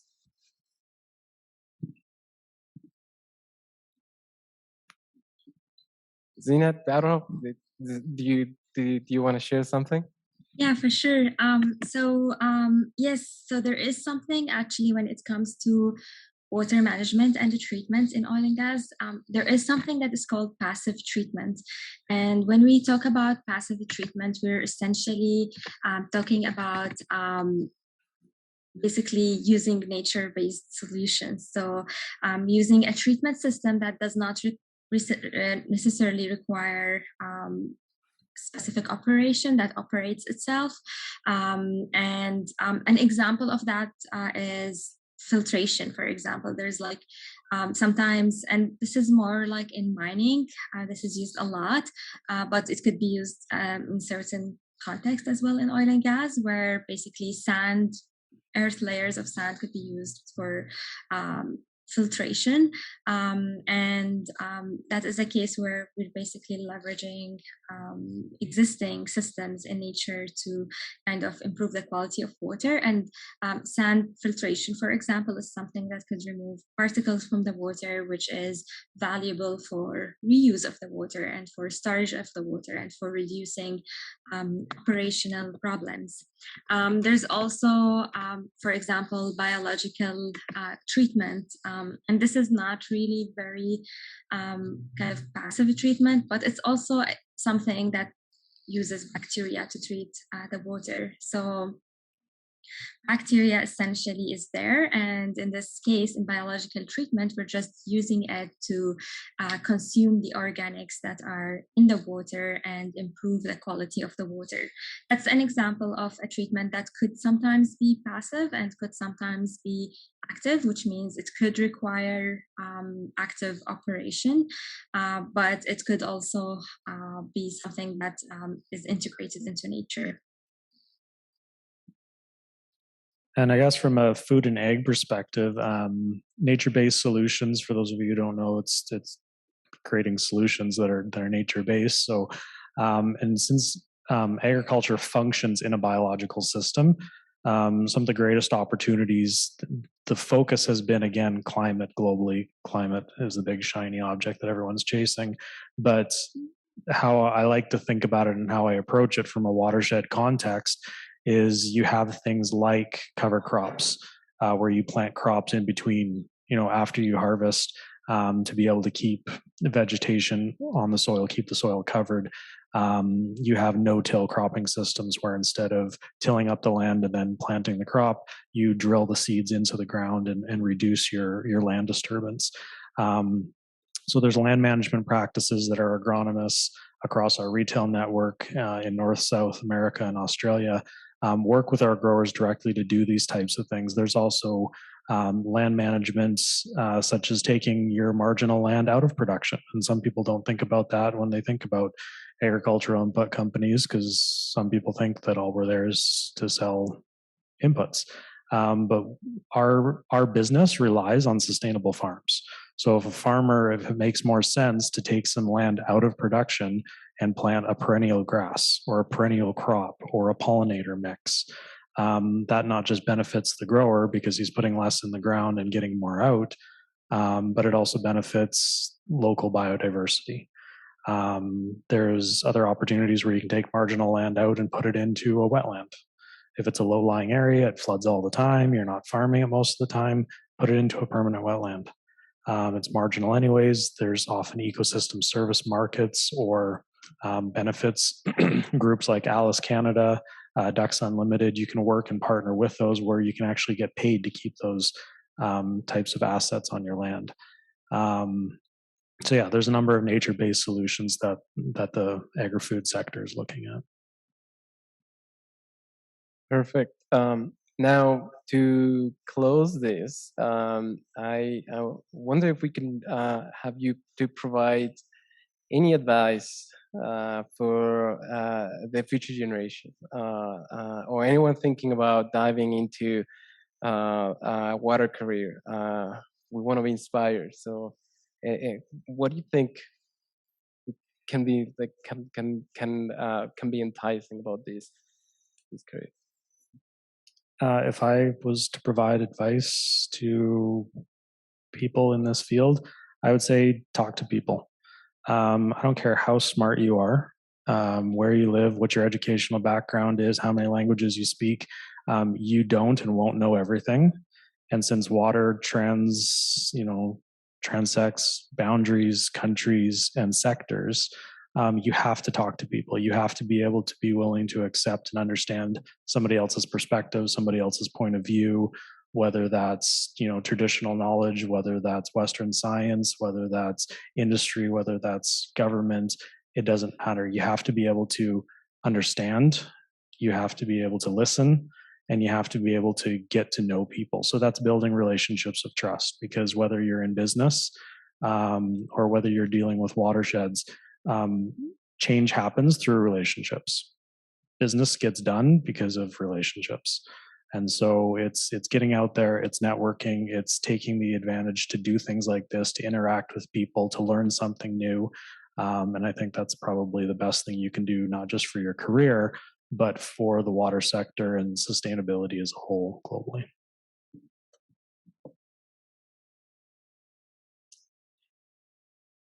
Yeah, my advice, I think, is along similar lines, but it would be just for future generations and people who are moving into the water sector to continue to promote and support collaborative data stewardship initiatives. So we know that there's lots of good work happening across Canada, and I think it's really important to continue to create spaces for information to come together, for people to work together to elevate the impact of existing monitoring programs, existing data and information programs, and just generally to continue to be good stewards of water resources. And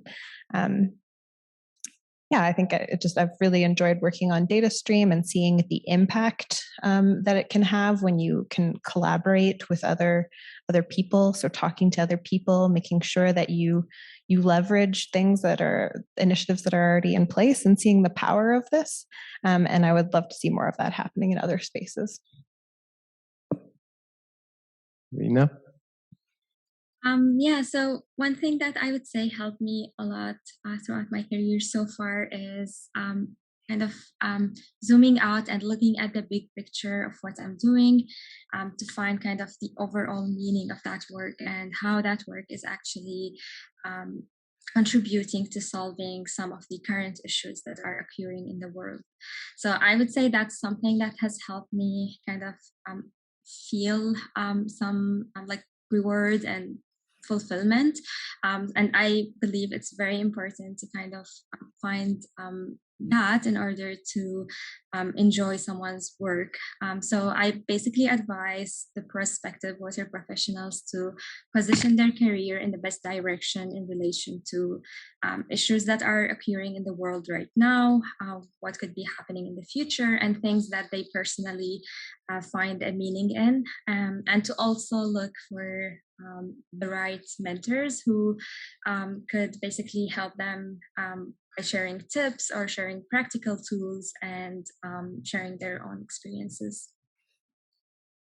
Perfect. Connect, collaborate, take your time to see the big picture too. Thank you all for this amazing conversation, and I want to give you an applause.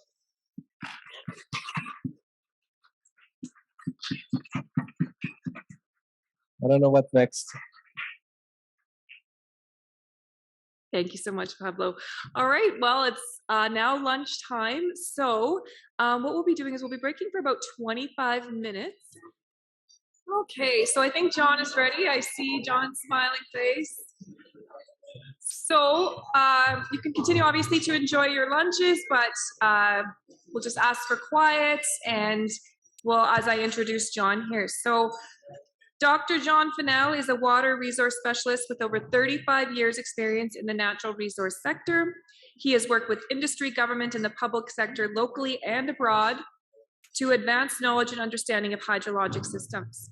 Much of his work is related to raising awareness to achieve sustainable management of groundwater and surface water through development of integrated monitoring and management systems.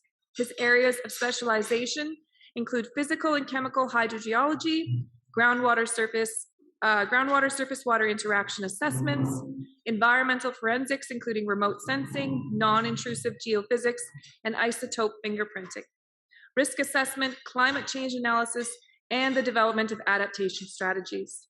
John has been involved with the IWM program at SAIT since its inception, working with Dr. Pablo Pina and his team to develop a new type of water professional to address our future water challenges. Please join me in welcoming Dr. John Fennell. Good afternoon, everybody, and thank you for having me today on this wonderful World Water Day. It's especially exciting for me because I've spent the majority of my career studying groundwater, and this is what has been highlighted this year. So very excited to present to you today, hopefully pull back the veil on groundwater and maybe provide a bit more perspective so we can see this resource as the important resource that it is. So I'll just share my screen and start the presentation here. Bear with me.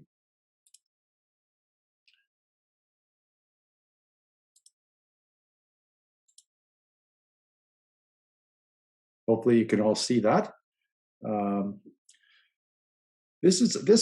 So today we're talking about groundwater. Obviously, the tagline for this year is making the invisible visible. I really like this particular image. I found this very clear indication of how groundwater can be invisible, but it can be visible when it pops out of the side of a hill.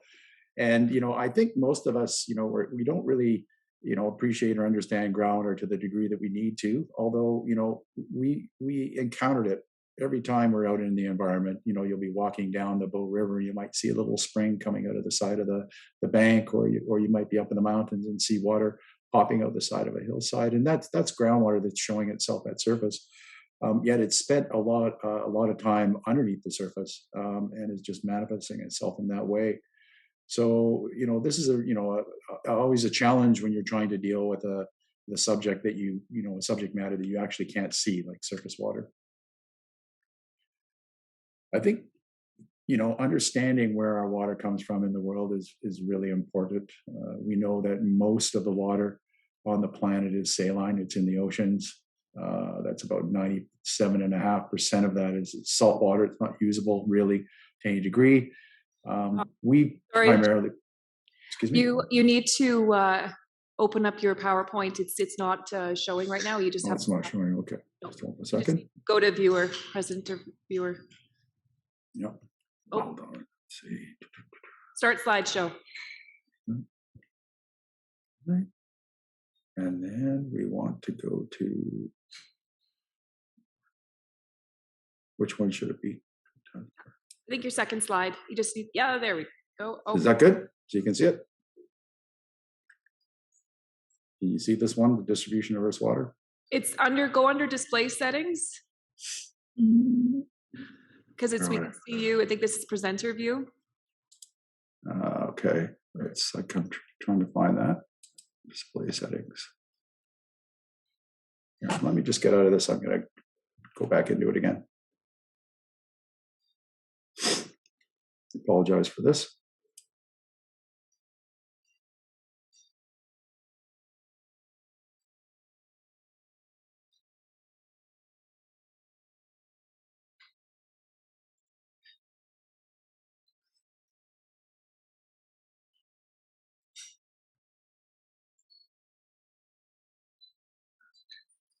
Okay.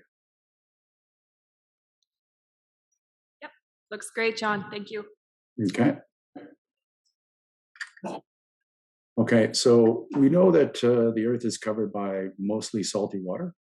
97.5% of that is in the oceans, and a small amount of that fresh water is what we typically access as humans. What the environment accesses as well on the land surface, and most of that fresh water, about 2.5%. That's all that's left available to us, and most of that is locked up in the ice caps and the glaciers, about 79%. You can see that about 20% of that is groundwater. That is a huge amount of water compared to what we actually access as a human race here on the planet. Water in the lakes, water in the soil, water that we readily access for daily uses from surface sources is a very, very small percentage. It's about 0.006% of the actual fresh water that we have to access. And so groundwater is truly the largest source of readily available and accessible fresh water on the planet. And it's something that usually gets overlooked because we can't see it. Now, where does it reside, and what is it to begin with? I mean, there's a lot of different definitions for groundwater. The definition I'm showing you up at the top is from the Water Act of Alberta. It's basically groundwater. It means all water under the surface of the ground, whether it's in liquid and solid state. But that water has to reside somewhere. And you can see on the left-hand side, a section that's showing where water does exist in the biosphere, the hydrosphere, the geosphere, and the lithosphere. Soil water, as we know, is very important for agriculture. It keeps the crops going. We have intermediate and vadose zone water. This is what's classically known as the unsaturated zone, where water is held in tension in the pore spaces of the soil particles. Then we have a capillary zone just above the saturated zone, or what we call in the science world the phreatic zone. This is where the water table that people might be familiar with. That's where the saturated zone starts. Then, of course, we can have water in unconnected pore spaces and rocks, and then, of course, it's in chemical combination with the rock itself. This is where water exists underneath the surface, and it's held in different places. We have different types of aquifers. We have unconfined aquifers, which are your classic water table aquifers. We have confined aquifers, which have zones above and below that are confining them from atmospheric pressure. This is when you put a water well into them. The water level in that well will rise above the top of that aquifer, and so it'll be under pressure. And then we also have water that's held into fractured rock, shale, or limestone, or siltstone, and sometimes the limestone can be dissolved out and can have solution channels in it and can be a karstified type aquifer. So this is where the water resides in the subsurface, in these pore spaces, in these cracks, and we access it by putting wells into the ground, pumping the water out for our use. Sometimes this water will actually come to surface on its own accord if it's under enough pressure. Now, the groundwater is part of the water cycle. We can see that water starts its journey from the oceans. It evaporates and it comes across the landscape, and it's held up in the atmosphere for a certain amount of time, and then eventually it will rain out as precipitation, either snow or rainfall. And this precipitation will hit the landscape. It will run off and into the streams and into the lakes and rivers and eventually back to the ocean. But some of this water does get into the ground. This is the part that we're talking about today. So we have some of that water that will infiltrate into the ground. It will come in as recharge. It will move its way through the subsurface, eventually making its way back to surface, coming out as springs, or coming out as base flow into rivers and streams, or lakes or wetlands, and eventually, this water makes its way back to the ocean. And so there's a time frame around how long this water stays in the subsurface. So when groundwater is infiltrating into the subsurface, it spends different times depending on where it is. If it goes through the saturated zone, it can spend a few days there. It might make it down to the water table, and it might eventually work its way over to an adjacent stream or a wetland or something like that. And that can take years to days, depending.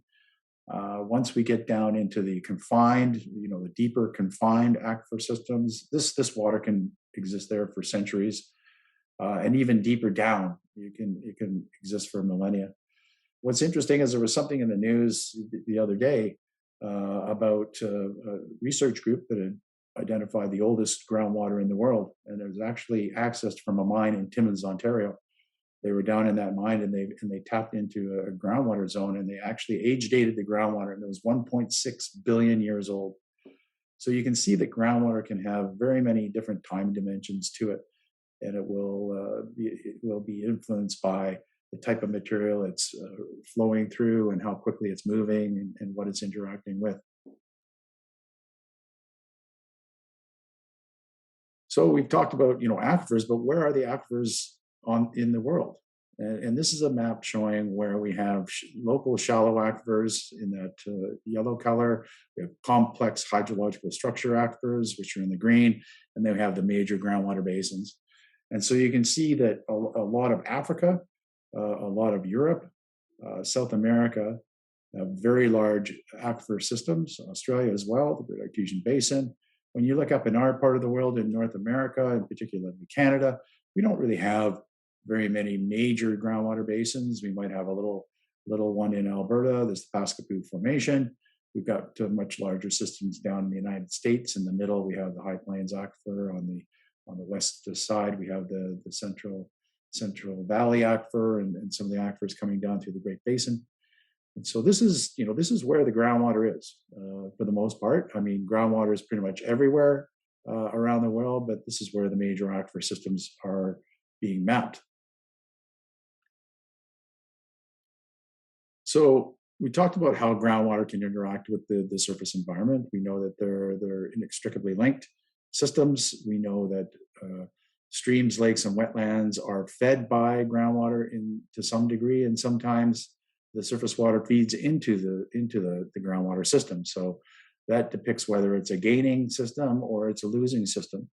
We know that groundwater expresses itself at surface through springs, different types of springs. I've got a few examples here, like a contact spring, where you have a transition between a more permeable or porous zone that's sitting on top of a more impermeable zone, and it will act as a barrier, and the groundwater will express itself at the side of a hill.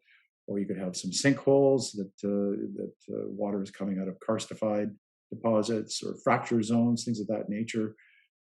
Very classic aquifer or spring we know in the Calgary area is the Big Hill Spring, which is actually being fed by a subsurface sand and gravel aquifer. So all these can be very unique in their own right. We also know that groundwater is influenced by the landscape, the surface of the landscape, and how it undulates. We can have groundwater feeding in from high lands to lowlands. We can have the water flowing through or into these features. And so we know that where we are in the landscape, we can, as hydrogeologists, we can usually gain some understanding of how water might be moving underneath the surface and where it might be going, which is important for us when we're trying to understand its dynamics. So who uses the most groundwater in the world? Well, in the panel at the top, you can see the countries in different colors, and the darker blue colors are the countries that use most of the groundwater. So you can see that that's primarily the United States, China, India, and a lot of this is used for agricultural purposes. Most of the groundwater on the planet is used to support agricultural purposes. Very important, obviously, food production. We've got a population that's heading towards 10 billion or so. That's a lot of mouths to feed. And so water is going to be needed. And we know that stress is happening in the system, that the groundwater is being depleted in some areas of our planet. The image at the bottom here is showing a satellite image from NASA's GRACE satellite, which basically measures gravity. And you can see in the areas in red and yellow that those are the areas where there is groundwater depletion happening. This is happening all over the globe. We know that some areas are pulling water out faster than it's actually recharging in. That's a bit dangerous. And if we don't understand how the system is being sustained, you can run into problems. This is not a limitless resource. It does have its limits, but it is substantial. And so therefore it needs to be understood and managed properly. And what about in Canada? There's almost 9 million Canadians that are dependent on groundwater. That's a large section of the population. Most of those people will be in rural areas. Municipalities are usually nearby surface water sources. Not always, but sometimes they might be accessing groundwater to offset certain needs. Certainly, that's going on in places like Mexico and other places that are very dry. But here, at home, particularly in Alberta, groundwater sustains over 900,000 Albertans, and so that's almost a quarter of the population of the province that are accessing groundwater for their day-to-day needs. We still show that surface water is used quite heavily, but in some cases, groundwater can be a very, very significant component. So therefore, it's really important to know where it is, how much we have, how it's being used, and what its future looks like so that we can manage it properly and sustainably. Now, what do we know about groundwater in Canada? Well, we heard about data stream and some of these portals that are pulling together information. This is one, the Groundwater Information Network, that houses information on locations of water wells that are used for domestic purposes. Those are shown in an upper panel in sort of the teal color. You can see that there's a lot across the Prairies area and over in southern Ontario, in the interior of British Columbia. We also know that water levels are monitored to a certain degree in the provinces, primarily Alberta and Ontario and Nova Scotia are the areas where the data in this particular portal comes from. But we also know that there's opportunities for other data sources out there. And as we've talked about, in a perfect world, we have this all pulled together into one place, accessible and viewable by everybody. And so there are efforts underway to do that. Certainly understanding where the key aquifers are in our country is important. The image in the lower image is indicating where the major aquifers are in Canada. This is by no means all of them. We know that the central part of our country is more of the unconsolidated glacial deposits, which can have sands and gravels in them that people will be accessing, and other parts of the country, such as British Columbia, which is very mountainous. You get into, so eastern Manitoba and into Ontario, we're now getting onto the Canadian Shield, which is all rock. So, this makes a lot of sense of where this information has been gathered so far and where the major aquifers are. But we're still working on this to fill in the gaps. So what do we know about water in British Columbia? Well, this is a map showing the status of the aquifer mapping efforts to date. We can see that the areas in green that have been mapped, the areas in red are currently being looked at, and those gaps are being filled in. This is an image from 2013, recently pulled off of the BC website. We also know that most of the aquifers are completed, are unconsolidated aquifers. So this is where you get most of your water. They tend to be shallower. You don't have to go as deep, and so obviously people are going to access those before they go to deeper water. Also, as you go deeper, the quality of the water can degrade. So there's obvious reasons why people are using water in more shallow aquifers. So this is the status of what's going on in British Columbia, but the volume of groundwater is still unknown. It hasn't been quantified. We're a little bit further ahead in Alberta. A study was done a few years ago by Alberta Innovates. I was involved in that study, looking at doing an inventory of groundwater in the province. So we looked at the various aquifer types that are typical in our part of the world. These are near surface sands and gravels, showing the distribution of them across the province. Doing the quantification of groundwater in them, we came up with an estimated median number of 36 cubic kilometers. So that's, if you want to use other more familiar units, that'd be 36 billion, that's with a B, cubic meters. So that's a lot of water. In these near surface sands and gravels, they tend to reside in the upper 30 meters of the surface. A lot of these are accessed for sand and gravel aggregate. The next type of aquifer system we have are these buried channel aquifers. Either they're buried within the till deposits. There was 4 periods of glaciation that occurred in our province, laying down sands and gravels each time. Some of these channels are paleo drainage network channels from the pre-glacial period.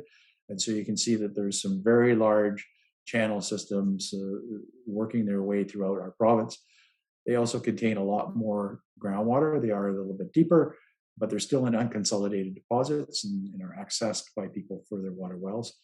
In this case, the estimated median was 135 cubic kilometers of groundwater. And then finally, the largest system we have is our bedrock aquifers. These are all of the various sandstones, fractured shales, limestone type aquifers throughout our province, with holding the lion's share of the groundwater, anywhere from 1,134 cubic kilometers. So that's what we know about our province. Saskatchewan, again, they've mapped a lot of their systems, again, but the volume of groundwater is unknown. It hasn't been quantified to my knowledge. When we get to Manitoba, very similar. They've mapped a lot of their aquifer systems, but the volume of groundwater is unknown. When we get to Ontario, a lot more has been done down in the southern region, the agricultural region. There's a large swath in northern and in western Ontario that has been mapped for geology, but the volume of groundwater is unknown.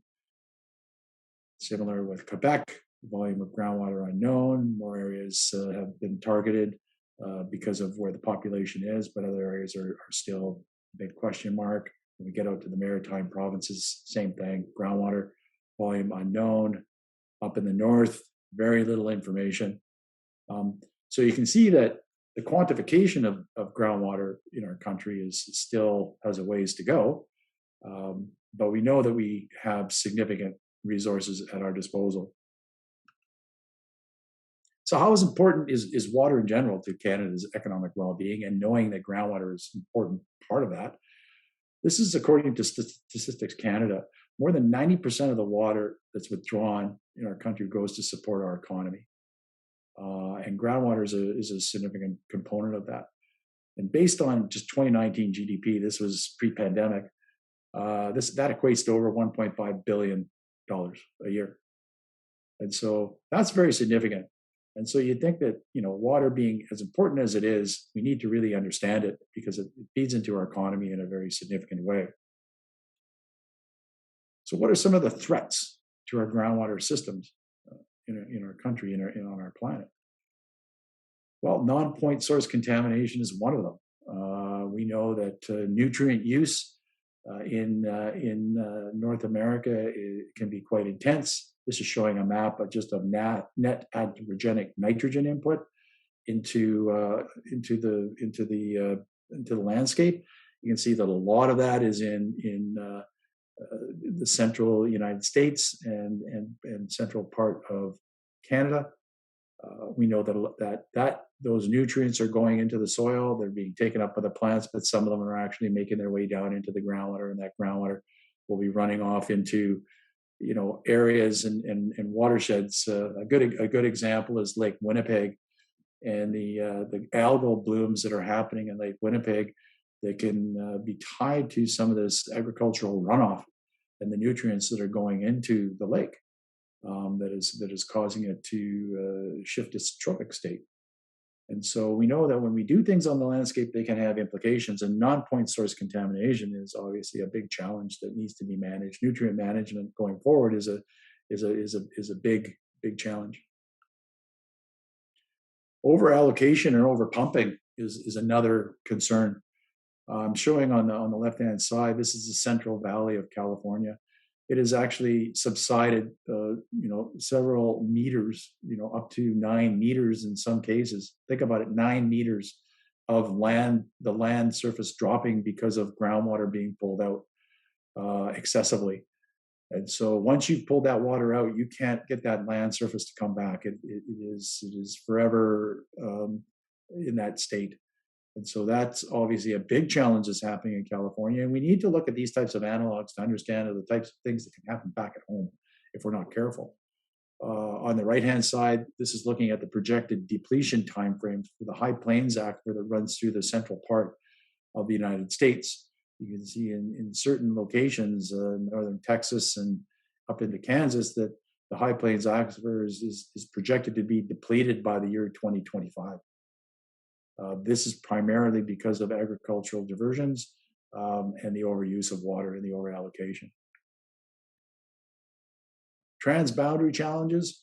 This is something we share, the longest undefended border in the world with our neighbors to the south. Aquifers don't honor those boundaries. They actually extend across those boundaries and become part of a larger system that's transnational, also transprovincial. And so these aquifer systems need to be understood.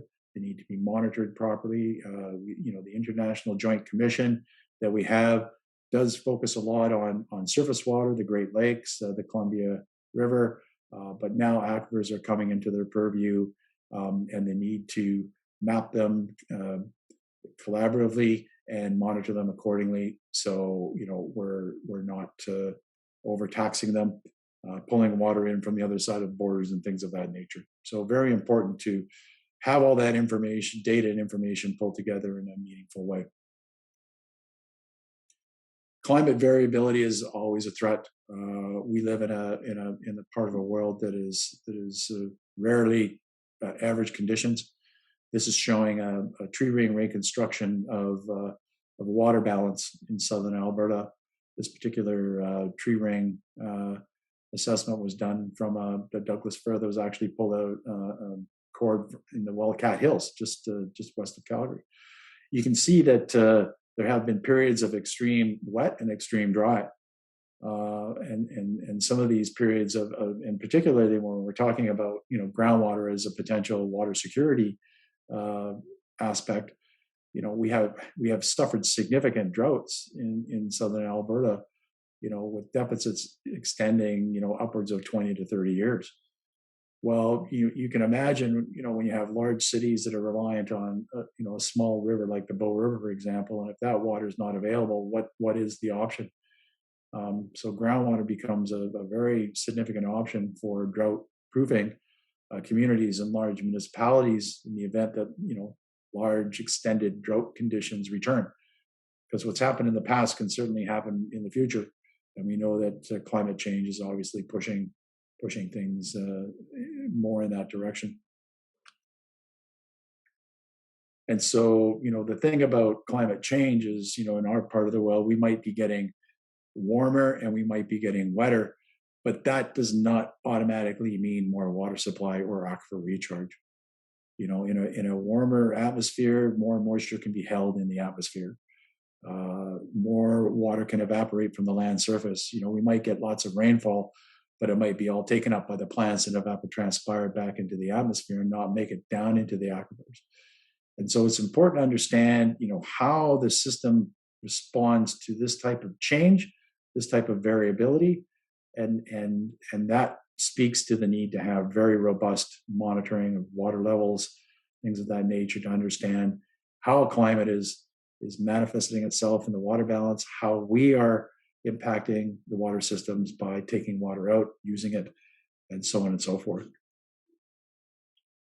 So this just all leads to climate stress. This is one of the biggest threats that's facing our nation, the planet in general. This threat of increasing desertification. A lot of that's happening in the United States, but Canada is not immune at this point in time, and really the projections are that things are going to get a little bit more dry as time goes on in certain parts of our country, particularly the food producing regions, and that creates a problem. Canada is one of the top 10 food exporting nations in the world. And of course, we know that we've seen from the recent events in Europe that how the supply chains can be affected when there's conflict, and how it manifests itself in the food systems. And when these things happen, this puts a lot more pressure on the other exporting nations to fill in the gaps. And so we have to be able to respond.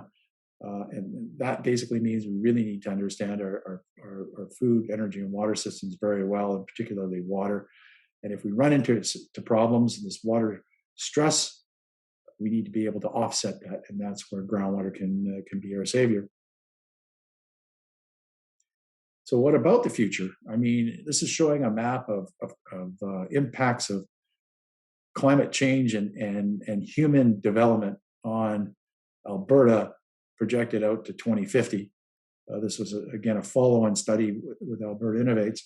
And what we found is many areas could suffer large groundwater drawdowns and deficits due to, the projected population growth, the associated land use, and the climate change that is projected to occur. You see that large area of drawdown up in the northeast. That's the oil sands. Obviously, that's due to mine dewatering and things of that nature. But you can see that, throughout the populated areas of the central and southern part, the Edmonton-Calgary corridor, over to Cold Lake and up into the Grand Prairie area, that projections are for declines in groundwater levels unless we manage these accordingly. So we really need to know the where and the when of how groundwater is presenting itself in our part of the world, in other parts of the world.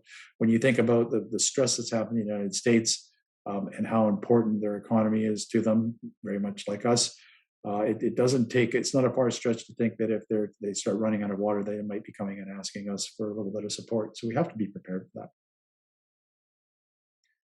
So how do we ensure Canada's groundwater future? Well, I say, we obviously need to understand it. That goes without saying. We have to have education awareness, just like we're doing today. Continued and enhanced data collection, very much like what DataStream is trying to do in other organizations. We need to have the monitoring and evaluation. We need to do the risk review and the mitigation. You can't manage what you don't measure and understand. And so this is really, really important. I know it goes without saying, but and it might sound simple, but sometimes that just gets missed. We obviously need to appreciate it. We need to know the role that groundwater plays in our economy, how it sustains our environment, and the social aspects of our lives. It is part of us. It is an important aspect. I hope I've shown you today that it is a large volume of water that is accessible. It just takes a little bit of effort to understand it, but we shouldn't always wait till crisis to hit us before we take action on trying to understand our natural resources. We need to make informed decisions about it. We need to ensure that it's used prudently, that we have good inventories, we have a meaningful understanding of the water balance, because it is a dynamic system. It's not a non-renewable resource. It does have some finite limits to it, but it is a very significant resource available to us. And we need to develop strategies to protect and manage it, like anything else. We need to align our provincial interests with our national interests. We need to have a forward-looking national water strategy, which includes groundwater. The federal government is now finally moving in that direction, understanding that water is an important aspect of Canada's natural resources. And so we're starting to prepare for the future. But we all need to play a part in this. We need to appreciate, that groundwater is an important aspect of our water system, and that we need to understand where it comes from, how it's managed, how we use it, how to protect it. Truly, because groundwater is the key to our future water security. And so it's time to make the invisible truly visible. And so hopefully I've kind of pulled back the veil a little bit and given you a look into, the threats and the opportunities that present themselves to us, and that the future is bright for groundwater. So thank you very much.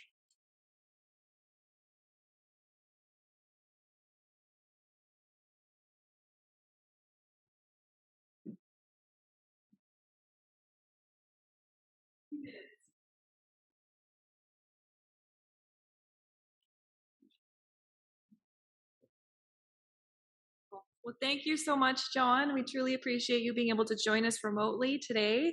And we appreciate you being our keynote speaker, so thank you. Thank you. And we appreciate you telling the story of groundwater, both on the local scale and on a global front as well. So I will now like to welcome Adam North Pecan. So Adam is with the Mountain Child Valley Society. He's from the Piikani First Nation in Treaty 7. He has spent much of his career advocating for the need of Aboriginal programs and services in health, child and family, employment and training, education, housing, justice, and reconciliation. Adam has numerous years of experience in governance as a member of boards and committees in the Indigenous communities in BC and in Alberta. He has served in leadership in his community of Piikani as a member of Chief and Council.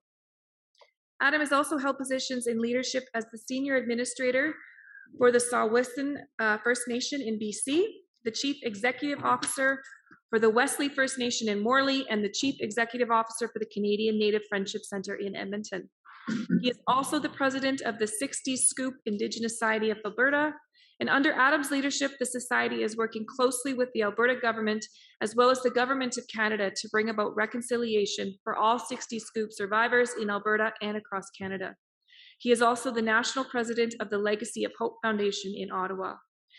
Adam has been instrumental in working with his community as the chairman of the Piikani Mountain Child Valley Society, and Adam works with grassroots Piikani First Nation members as stewards to protecting Piikani ancestral lands to ensure traditional territories will be forever protected from the harms of resource development, as clean water is essential to all of our livelihood. Please join me in welcoming Adam. Thank you, Adam. Okay. Nistu, Nigani Go Adam, North Pagan, Piikani. And I'm very, very happy to be here today and to have been asked by the organizers to give a snapshot on some of the issues that are important to the Indigenous people of Turtle Island, which you call Alberta or Canada. So I'm very, very honored to be here today. I just want to acknowledge the elder at the beginning who did the opening remarks and the opening prayer. It's always part of our culture and our traditions that we that we include our elders, whenever we gather. Also, very much appreciate the land acknowledgement of the First Peoples and the Indigenous people of Alberta. So, anyways, I was told that I have about 20 minutes or 25 minutes, and I'm not used to rushing through a presentation in that kind of amount of time. Would have been good if I could have had a little bit more time. So I had to really condense my PowerPoint presentation. And so I'm going to share screen here, and we shall. Okay, let me see. Okay, just hold on for a sec here. Okay, just hold on. Okay. Okay. All right, let me do that again.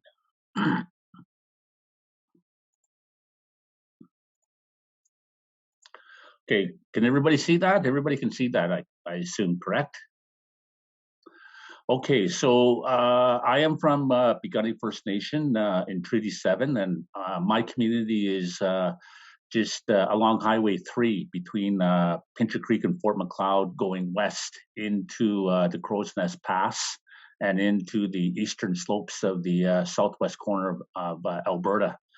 And I'm the chairman of the Mountain Child Valley Society. So I'm going to run you through a presentation today, World Water Day 2022, SAIT Integrated Management Program.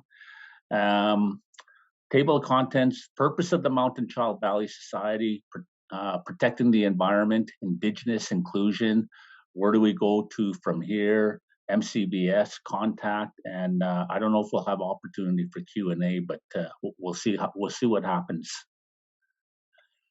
Okay, the purpose of the Mountain Child Valley Society. The Piikani Mountain Child Valley Society was created by grassroots nation members that felt our voices were not being listened to by the government in the implementation of open pit coal mining along the eastern slopes of the Rocky Mountains. We are a strong advocate group in the opposition of coal development and other resource development projects. And I guess the thing is that, in the southwest corner of the province of Alberta, there was a coal mining, an open pit coal mining development project that was moving forward, and it was the Grassy Mountain coal mining project. And even though, the Piikani First Nation, we do have boundaries within our reserve. Historically, before the reserves and before colonization, our people roamed nomadically throughout Canada and North America, and there was no such things as as reserve boundaries. So a lot of times, historically, our people, traveled and followed the hunt of the buffalo.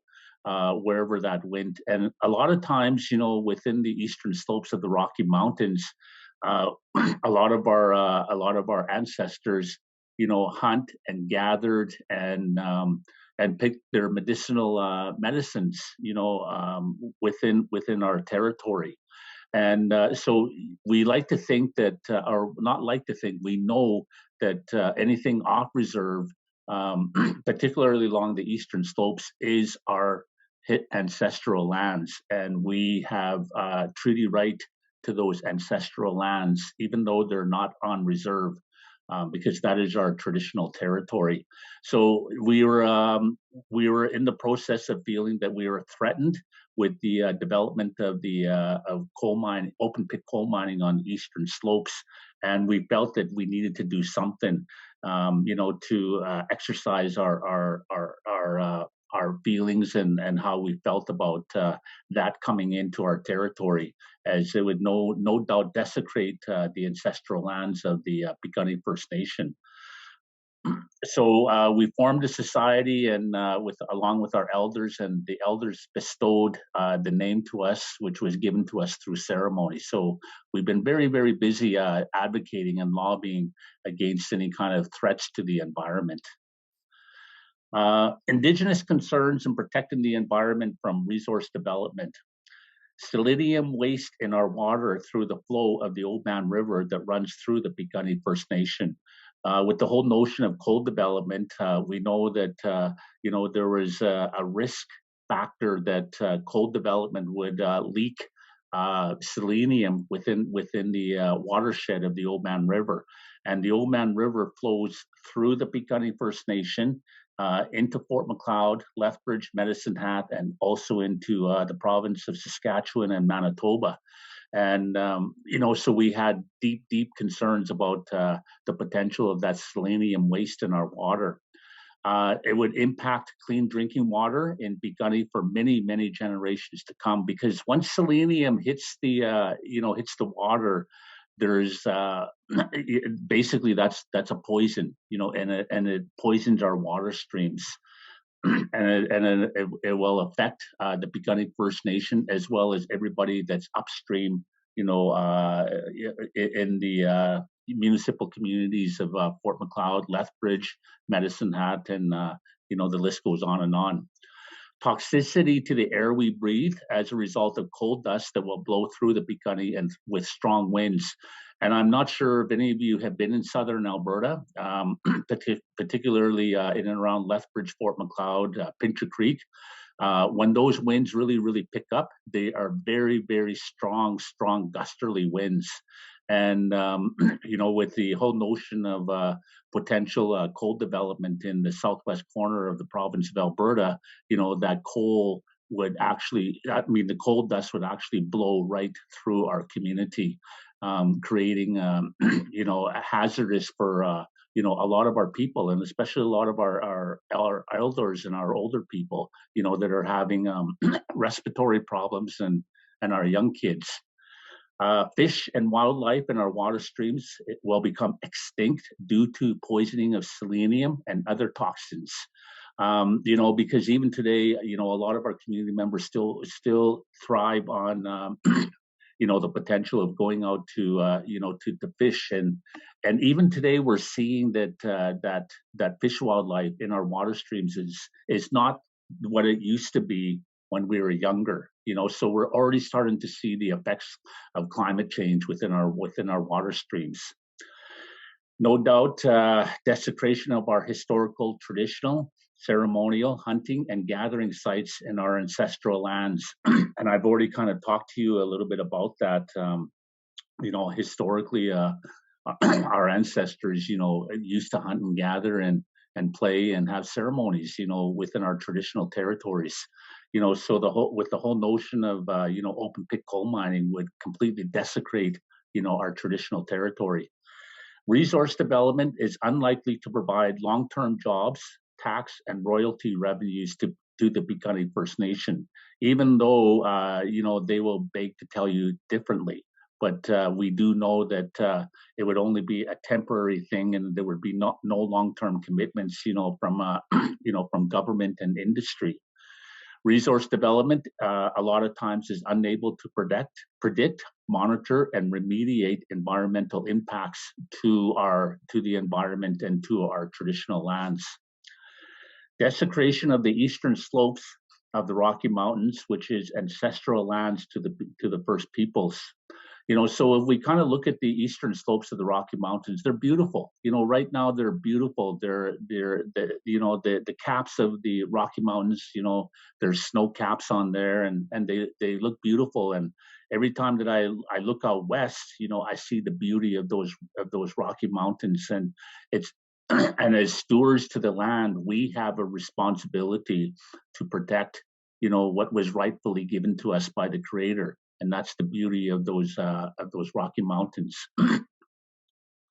Impacts to Indigenous tourism and revenues that comes from those projects. We know that tourism is a multi-billion-dollar business in the province of Alberta.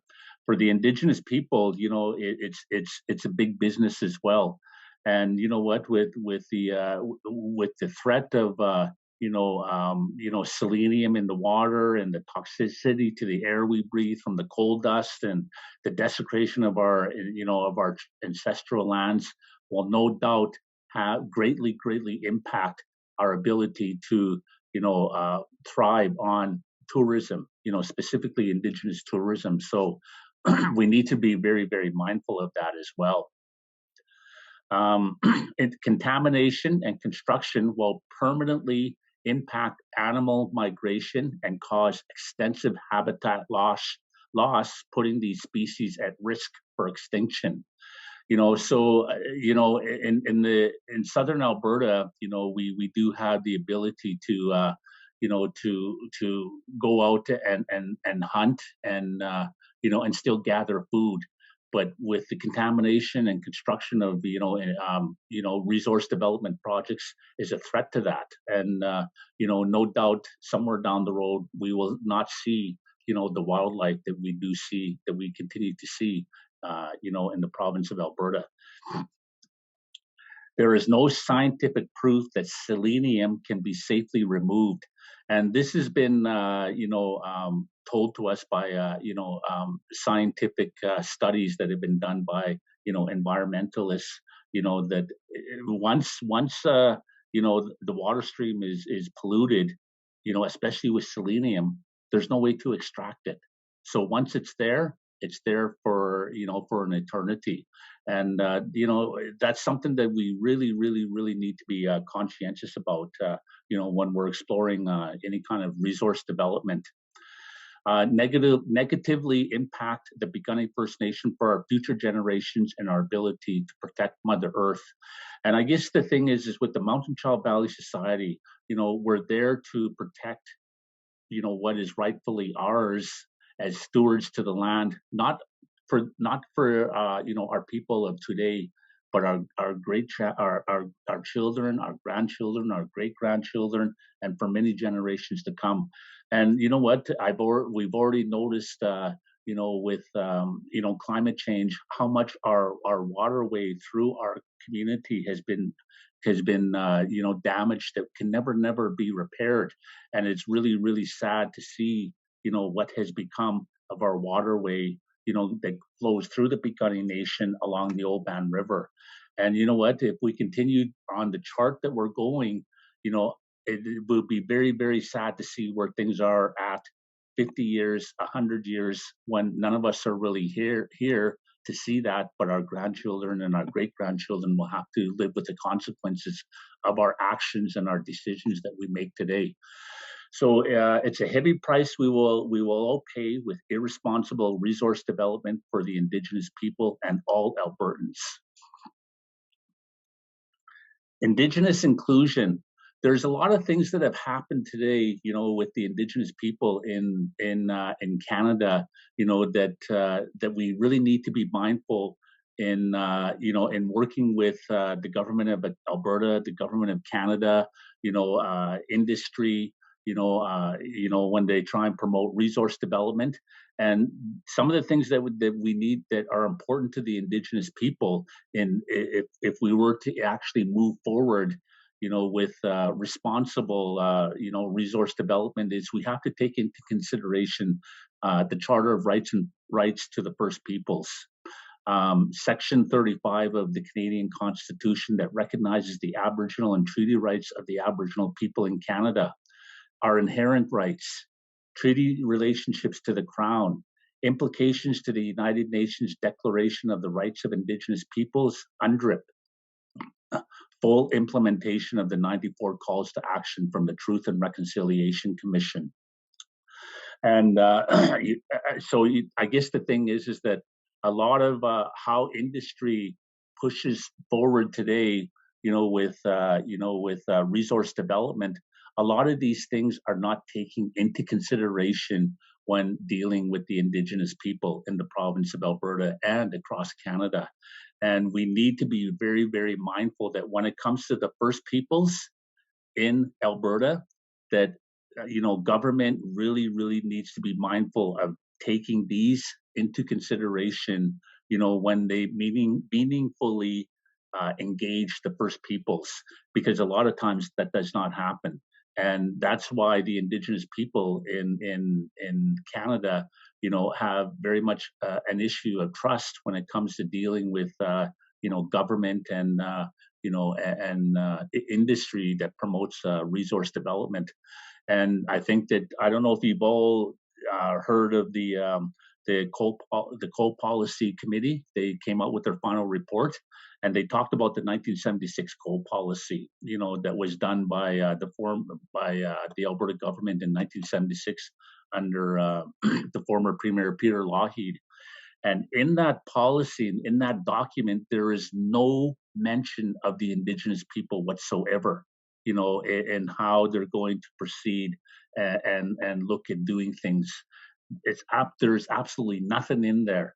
And so, moving forward, a lot of legislation and policy, it needs to be indigenized so that, the First Peoples in Alberta can feel that they are actually a part of some kind of meaningful process. And that does not happen. Where do we go from here?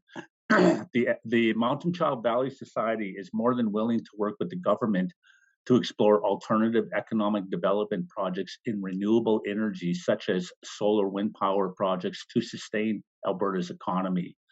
And if you also look at the oil sands in northern Alberta, that is within Treaty 6 territory.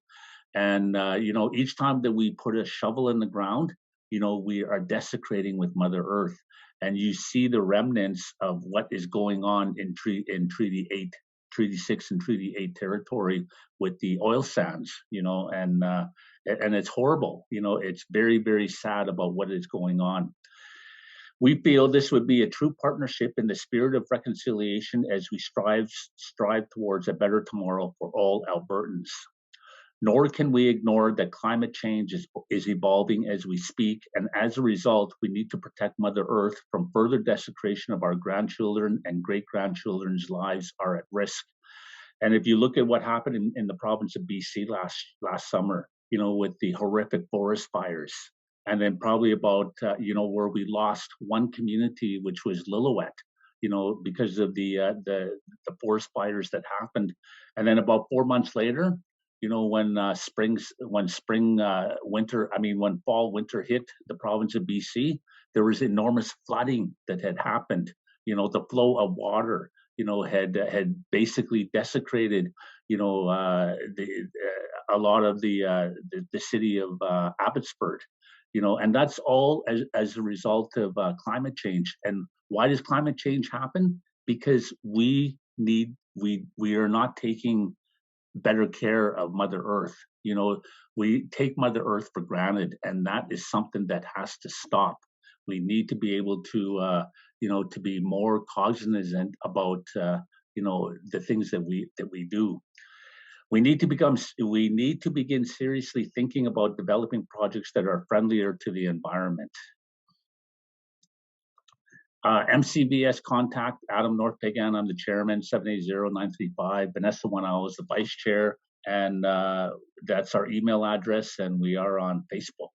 So I've gone about 20 minutes. I've really shortened up our PowerPoint presentation, and but I really want to thank you for this time.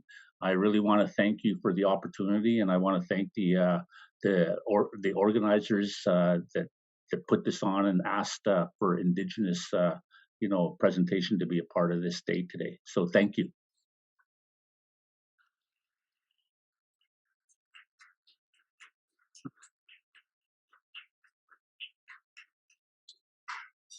Did anyone have any questions for Adam? And that's both online or here in the audience. Oh, there is a question. Adam, we have a question for you. Hi there. I just had a quick question about kind of what the effects you know of, like environmentally and culturally, with the mining that occurred on the Eastern Slopes back in like the mid 1800s to early 1900s. Well, you know what? If you look at what had happened with Frank Slide, that should be a good wake-up call. I don't know if any of you have been in and around the Crow's Nest Pass, and there's a historical site there of the boulders that came tumbling down off Turtle Mountain, and it basically took out, the community of Frank. And there was lives that were lost, when that had happened. And you know what? Each time we drive through that, it should be a good wake-up call as what, desecrating the environment and what it can do to us, and that happened as a result of, the mining that was going on in the late 1800s. And our people were really impacted by that. And, we still feel the remnants of that, but also it's an opportunity to, maybe we need to start doing things differently. Right. Thank you.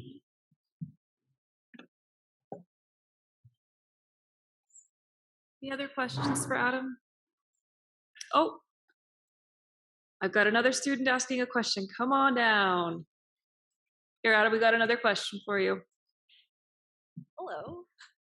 I'm wondering if you could maybe tell a story about what a responsible project going forward might look like. I think, what is, with the First Peoples, we want to be engaged in resource development, but we want it to be done, where we're meaningfully engaged, not consulted, but engaged, meaning that we're brought to the table and we're sitting there as partners, and that are, inherent rights and our treaty rights and things that are taking into consideration, in the negotiation of any kind of projects that go forward, because that does not really happen today, and the thing is that, we're all about, resource development, but as long as it's done, in a good way, and as long as it's done where, where those projects are more friendlier to the environment, because right now a lot of what we're seeing, across Canada and Alberta is those projects that are moving forward, are not respecting, our ancestral rights and our ancestral lands and our traditional territories. So it needs to be done more responsibly, and the First Peoples need to be brought to the table as a partner, and not someone that, where we're being dictated to or told that this is what's going to happen, and either you like it or you don't. That needs to stop.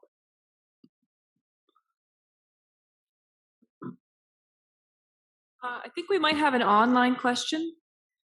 I don't know if you can see Adam in the chat, or if Derek, you can bring the chat up. Oh, it's just a comment. Okay. Yeah, the comment is love that distinction between consultation and engagement. Oh, good. Okay, so if everyone heard that, the distinction made between consultation and engagement. Great. Any other questions? Wonderful. Well, thank you so much, Adam. We really appreciate it. Adam was a last-minute change to our schedule, so we greatly, greatly appreciate that he was able to join us last minute. And again, we wish we could have given you more time. Sorry, Adam, about that. But we really appreciate everything that you had to say, and we value your perspective, so thank you. Okay, you're welcome. Thank you. Have a good day.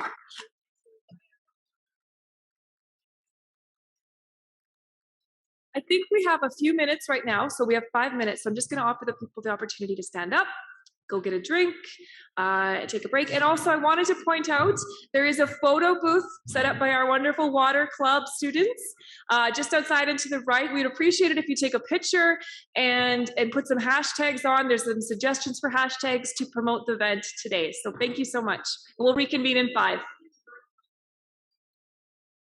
Hello, everyone. So I'll ask you to take your seats again.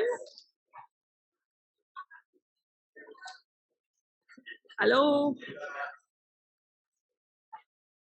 We meander back to our seats, please. We'll move on to our next speaker.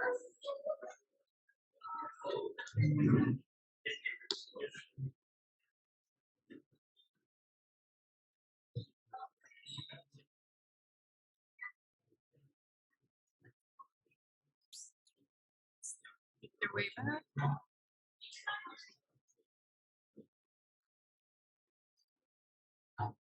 All right. So I would now like to welcome Emily San Martin with COST to the podium. So Emily is also a last-minute change to our speakers. We had just some issues with illness, and so thank you so much, Emily, for being able to join us at short notice. So Emily joined COST in 2008 as a volunteer, supporting the organization with translations and education material development.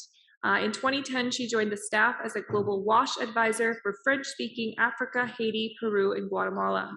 In 2018, Emily moved to COST Public Engagement and Donors Initiative team, and then she returned to Global Services team in 2020. Emily holds a Master of Science in Water Management in Community Water Supply from Cranfield University, UK. Before joining COST, she gained over 3 years of professional experience in the humanitarian sector, working in Ethiopia, Congo, Sudan, Paraguay, and Haiti with Oxfam and other international NGOs. Emily now manages COST's initiative to advance affordable technologies in the WASH sector. So please join me in welcoming Emily.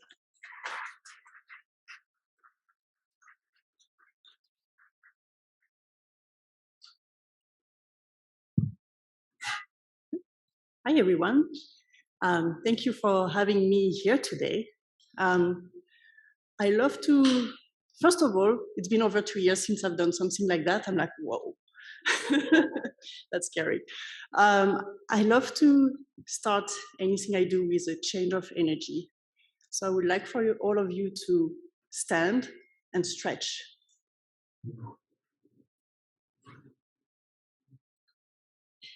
Move around, shake your body. We're moving into something a little different. I'm hot now, I was cold over there. All right. So maybe before I start, I should give you a little background about what COST is. I still don't know how to pronounce it. It's been 13 years, so don't worry if you mess it up. So it is the Center for Affordable Water and Sanitation Technologies. We are based here in Canada, and this presentation is going to show you a good picture of what we do. But in a nutshell, what we do is education about water, sanitation and hygiene for developing countries. So we work with partners in supporting them gain knowledge around those technologies and how to implement them better in those different countries.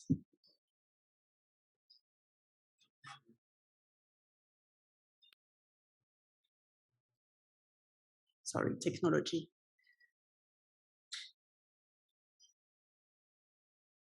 It works. So how many of you are familiar with this technology? Show me with your hand. Not bad, not bad. So this technology you see here, that concrete box, is a biosand filter. I see Candace with big eyes and a smile. She's very familiar with this technology. So what it is, it's a filter, as its name says. It's a filter that uses mostly sand with some gravel and helps remove mostly bacteriological pathogens from the water and some chemicals like some level of iron. What's amazing about this technology is that it's fairly cheap to produce, and it can be produced in a lot of different places. As long as you can find something to make concrete, the right kind of sand, a plastic tube usually is nice as well, that technology can be built with training and education. Now, if something I want to tell you is that if we gave this technology to everyone in the world today, we will still not solve the global water crisis in terms of access to clean water. Why is that? Well, for some of you it might be new, maybe a new concept, but giving access to technology is not enough. And that's something that we've learned in both the humanitarian and development sector, is that the technology is great. We love technology. I'm sure all of you in this room love technology. And unfortunately, it's not enough. And the technology alone won't solve any problem.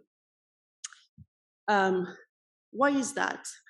Well, what we see is that when we give those technologies away without proper education, proper maintenance, or even a sense of ownership, if you look at that lady, what if she didn't want that technology? What if she doesn't really understand what it does, the purpose, or it's going to change her life and her family's life? Well, likely she's not going to use it. We've seen those filters being used as flower pots, fridges sometimes, when they came without the proper education and willingness to change. That's what we, in this sector, we call behavior change, is that willingness to adopt a change for the long term. The same applies to, well, we had a beautiful presentation earlier about the SDGs, which I'm going to come back to at a different level, which is awesome. When we talk about wells, so we used to think, let's just go, everywhere, drill wells, and we're going to solve that water crisis. Well, guess what? It's still not the solution. It's part of it, because without water access, we can't even talk about the rest of the cycle. But what we see is water pumps need maintenance. And for maintenance, we need to educate people. And we need to educate local people who are going to feel responsible for their pump, their well. And that takes time and a lot of energy and education. Some stats. Today, 1/3 of the pumps in the whole of the African continent are broken. 1/3. And that's a constant. You're going to go somewhere, you're going to fix one, you're going to educate the people, another one is going to break somewhere else. So this is a huge, huge challenge we are facing right now. And so when we look at the SDGs numbers, they're great and they look like, ooh, we're making progress. But they're not counting for the pumps that are going to still break in, the wells that are going to crumble, or are not even being used, etc.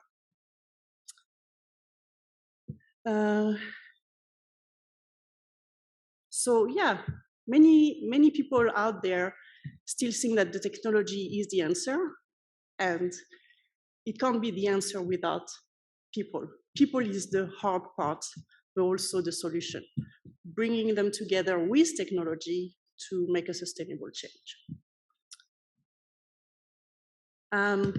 Okay, so this lady, we're going to come back to her a little later. I have a little story I'm going to run you through, and then we're going to come back to this picture, and I'm going to tell you why this picture is so special. So, in a nutshell, I kind of wanted to share with you why I'm here today, why I'm talking to you about about access to water and quality of water. So this is my passion. Water for all is a passion I discovered when I was 17. I didn't know what it meant. I didn't know how I was going to go about it. So actually went to a school that's a program very similar to the program you're taking here at SAIT, except that it was in France. And from that, as I was discovering, the very technical stuff, and then connecting with people everywhere, I started to realize, wow, there is so much more that can be done. And my passion started to get very defined, and I ended up here.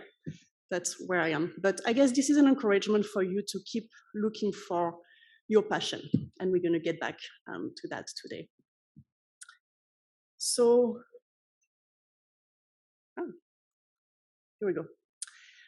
What's fun is that my passion today aligns with SDG goal. So that's kind of fun. I can put it in a bubble and be like, oh, look at that. I'm not the only one. There's plenty of people who are thinking about clean water and sanitation for others. And so for us at COST, water is where it all starts. When we talk about all the other problems in the world, for myself, I can always link them back to an origin, always access to water. And I'm going to show how we've organized them for you with the SDGs and talk about the poverty cycle. So as you can imagine, if you don't have access to clean water and sanitation, SDG number 3, health is not going to be really great. Your health is going to be deteriorated. When you feel sick, you don't go to school, you don't go to work. You might even spend a lot of money on medication, hospitalization. So access to education is going to be really limited. And obviously it translates to being able to go to work, the whole economical growth of your community, your country. Poverty, it's bringing you back in that cycle of poverty. No water, you're sick, you don't access all those things, or are you going to produce money and income for your family? You're stuck in the cycle. So then it expands to all cities and communities. Is you an individual stuck in that poverty, your neighbor is as well, and it keeps expanding.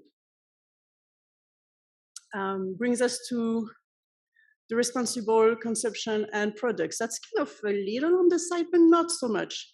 I have a stat for you. Where is it? There is 1 million water bottles purchased every minute in the world. 1 million every minute. I was kind of glad today, except for juices. Juices is an exception. There is no water bottle on those tables. They're all reusable. And I was like, they got it. But yeah, linked again. This one is pretty self-explanatory. Of course, our life below water, very important, both for pollution, but also as a resource, all linked to taking care of our water. Then it comes to gender equality as well. We've talked about already today the roles of women versus men in different countries. Usually the women and children are the ones who have the burden to go fetch water every day. And then they're not involved in all the other parts of their community because they have to spend so much time and energy. Reduced inequalities, same thing, it's all linked with poverty. Obviously the industry, innovation, and infrastructure is what we need as part of a solution. Same thing for affordable and clean energy. It all needs to be part of the solution. And climate action. Climate change, it is real, and it's impacting all of those different aspects. And life on land, I believe that's it. Oh, and the younger one, that's also all linked to water. So again, our point of view at COST is that we start with addressing water and sanitation. And when we start with water and sanitation, it's an entry point to break that cycle of poverty, so that hopefully then everything else slowly gets better and improve, and we have a cycle out of that poverty cycle that we can start to see. So that's a little sad, and I don't like sadness too much. I'm a very optimistic person. I love to focus on the light and what we're doing. And the light for me today is all of you guys. To see you here, so many people I've worked with in the past already, and knowing that it's smart brains like yours that are every day finding solutions to improve the way we solve that crisis. So thank you for being here. I believe next I'm going to show you a little video. It's a video that was taken 10 years ago by one of my colleague at COST, Taryn. She was supposed to be presenting today, so I'm stealing her presentation. I'm going to let you watch the video and I'll comment on it after. Oh, I forgot one. That was a very important one. I apologize. I'm not sure what this one is. There we go.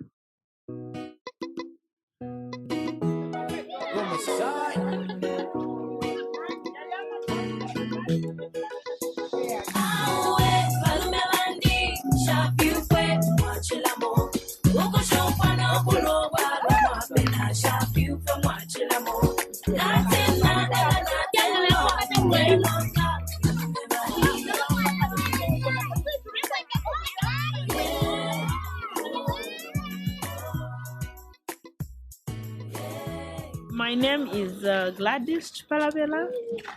I am aged 36 and I work for Seeds of Hope International Partnerships.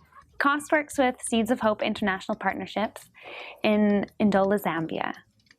We've been working with them for about 6 years now, and they are one of our water expertise and training centers. My role working with our Zambian partner is to develop their trainers. I started working with Seeds of Hope through the community. One of the trainers were conducting a workshop further away from this place. So they invited me to attend that workshop. After, they said I should organize one right at this house. So after that, they invited me to a third training where I attempted teaching my first lesson. That was disease pathway and blocking. When I first met Gladys, she was timid and unsure of herself. She was very quiet, not forthcoming with her opinion, and she sort of stood back and was a bit more of a follower in the crowd. I was running some small business at home that was selling charcoal, meal, and some dried stuff like dried fish. Yeah, that's what helped me support my family. Working at Seeds of Hope, that has been my first employment ever. I volunteered for 9 solid months. After then, I think it was sometime back in June 2009. Yeah, that's when they started paying me. So I saw Gladys in August 2012. She has become an incredible leader amongst the trainers. She is full of energy and bright and confident, and she is taking charge of all the business that has to happen to make sure that those trainings go and that people in the communities are being served.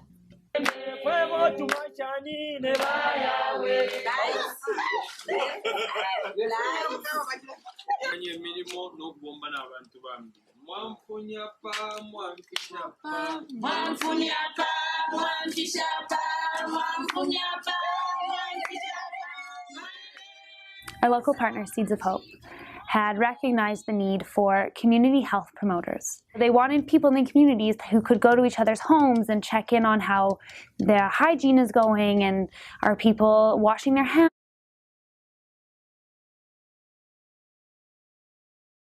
Are they wanting to dig a latrine? People that had biosand filters, how to maintain them and take care of them. And so we were developing the training to create those people. So Gladys was part of this community health promotion training. In the past, we would do things randomly as trainers. But with the help of COST, we are able to work towards a goal. Those that are ready and those that are excited about it, they are really doing something.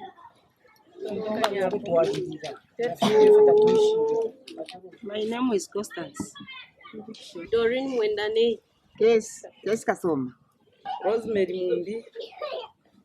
Abana b'abana, 9. She has 9.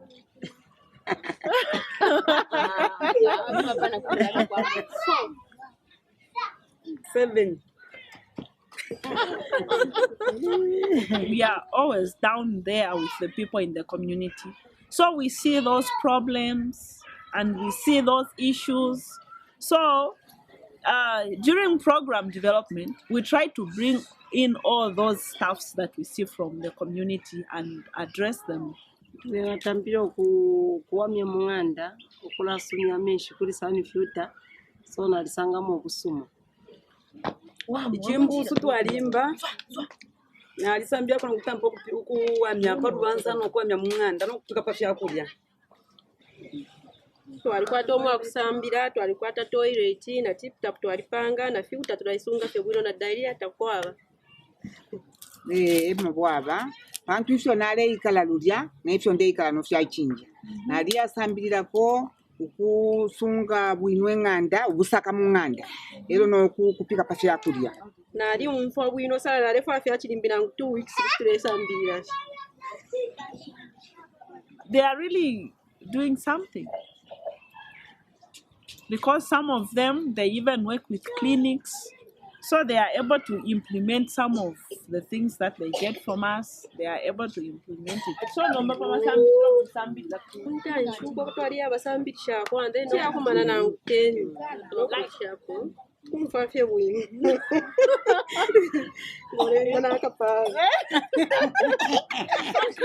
and she's always encouraging. What we are doing in the communities is impacting a lot of families. I would say close to 200 people that we have trained in community health promotion. Close to 200.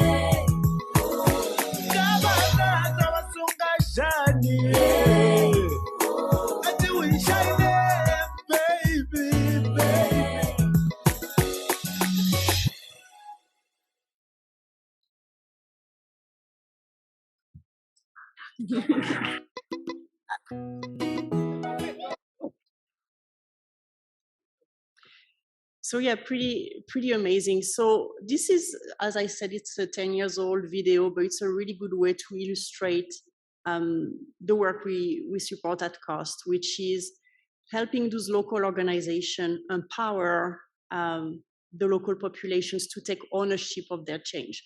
So in this example, there was more than just a biosense filter. There was a whole change around what they call the healthy home. So covering their food, good hygiene practices, etc. Since this video was taken, the people at Seeds of Hope have been able to train 3,000 community promoters and reach over 56,000 households with technologies, education, so 56, that are been impacted in those past 10 years. So when you replicate that to many more communities and organizations, that's how we believe we make a change, a sustainable change. So this is just an example of another lady that Gladys trained. So when we go back to that lady, why is she so special? Why is that picture so special? It's because that woman has been impacted in her community. She's been given the tools, the education. She knows how to maintain her filter. She wanted that filter. She apparently carried the filter into her home when she received it because she wanted it so badly. And from what I've heard, that filter is still functioning 10 years later. So that's a sustainable change. So I'm going to go through this quickly because I'm running a little out of time. I have an activity to bring you through, but this is Gladys's daughter, Tico, who, because she saw her mom being such a powerful woman in her community, decided to kind of take on a very similar path and has been educating people in her community. And in 2019, she received the Alberta Council for Global Cooperation for the top 30 under 30. So just a nice recognition for Tico, Gladys's daughter. So I'm gonna now lead you in a little bit of an activity. This is super important. I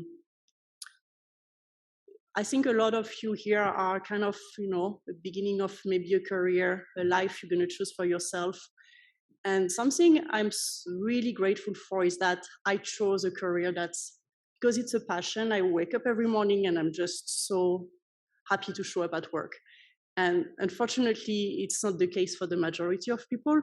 And now is the time where you have a chance to make this happen. And the first step is discovering what your passion is. So I'm going to give you a few minutes, and each of you, there is post-it on your table and notepads. I'd like you to write down in 1 or 2 sentences what issue do you feel passionate about today? And it doesn't have to be perfect. I'm not asking you to write down what you're going to do for the rest of your life. But right now, what is the water issue you feel passionate about? And I'm going to give you a couple minutes.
You wait.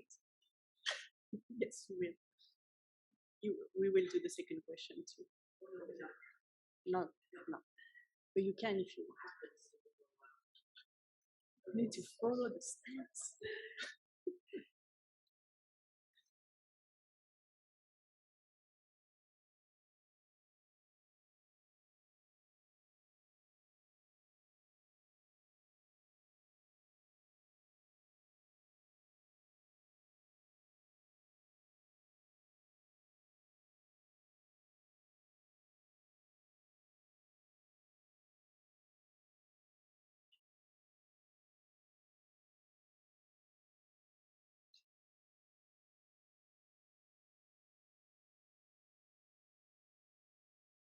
I see some of you are ready. So whenever you are done with the first question, you can move to the second one to write down the action that you will need to see from others to make positive change toward the issue you chose.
I give you an extra minute and then we're gonna move into our group exercise.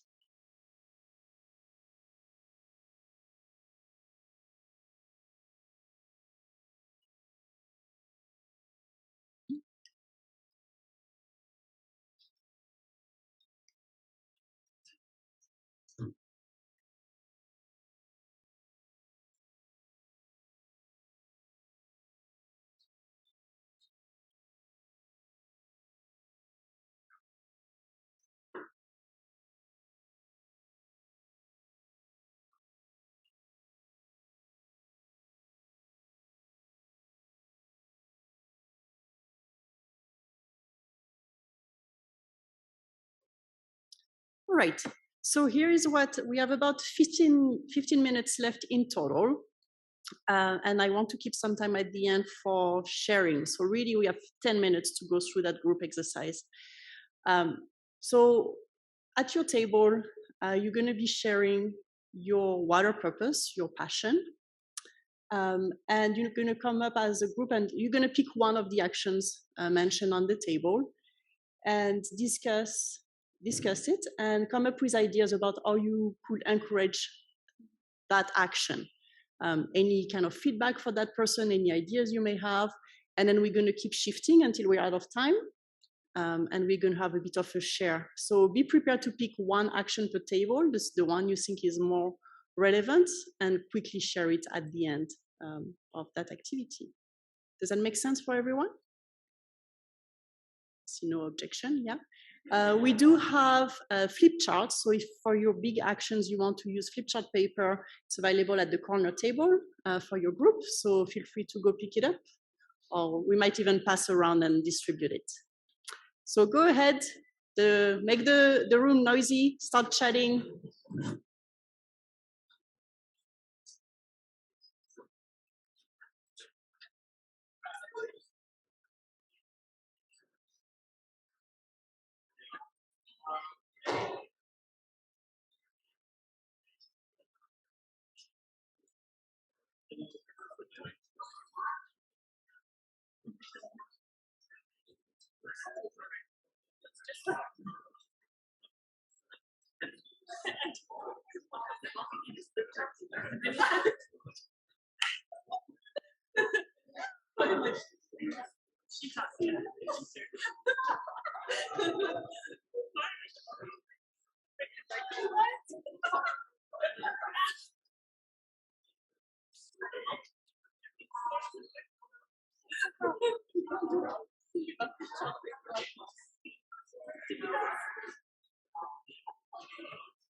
There is about a minute left to wrap up your conversation before we share.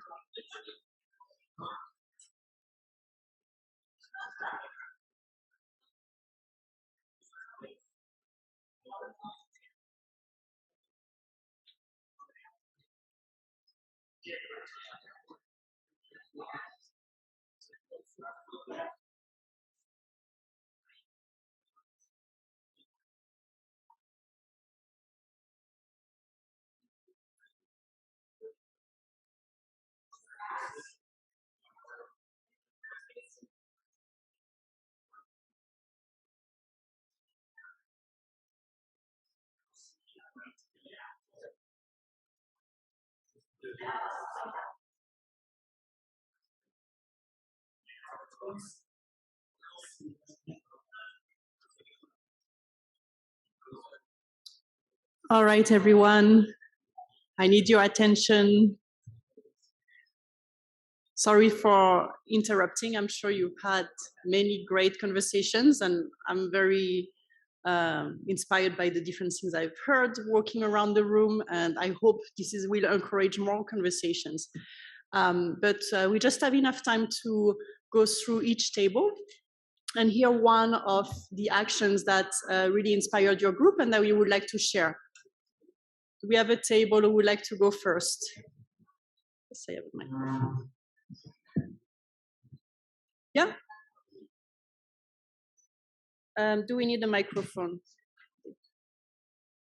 Sorry. Oh, yeah. Okay.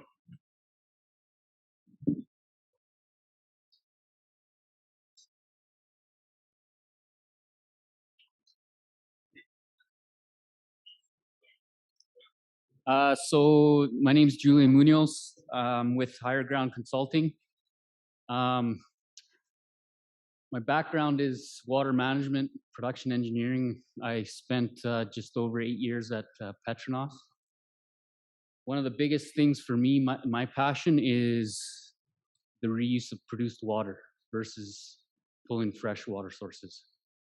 If we can continue to do that and find ways of new technology to clean up that produced water and be able to reuse it over and over again, rather than pulling fresh water sources, I think that it's a more sustainable way of keeping up with industry's needs. I think in action from that would be more collaboration with different producers, whether it be investing some capital jointly into new technology infrastructure in that regard. But I think that's a big thing in industry, in oil and gas especially, that they need to be more focused on. Absolutely. Thank you.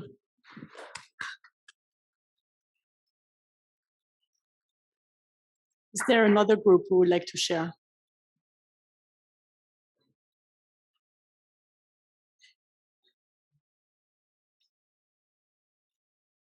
So we kind of tried to amalgamate all of our ideas and actions. They were all kind of related, so we tried to blend them all together. Our issue sort of ended up being, or we want to encourage people to consider land management through the lens of water management, because everything that happens on the landscape can impact our water and groundwater quality in some way. So one of those actions would be rules and regulations, whether that's policy that's created for industry or also just protecting source water. So in our protected areas, we're very lucky that we live here in Alberta, where most of our headwaters are in protected areas. That's not always the case for communities. So yeah, making sure those policies and regulations are in place, and also just making sure that people are respecting those rules. I think education is really important, so they understand why those rules are in place. You're a bit more inclined to follow it if you actually understand what they do, I suppose.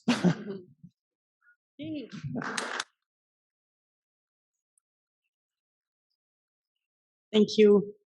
Do we have another group?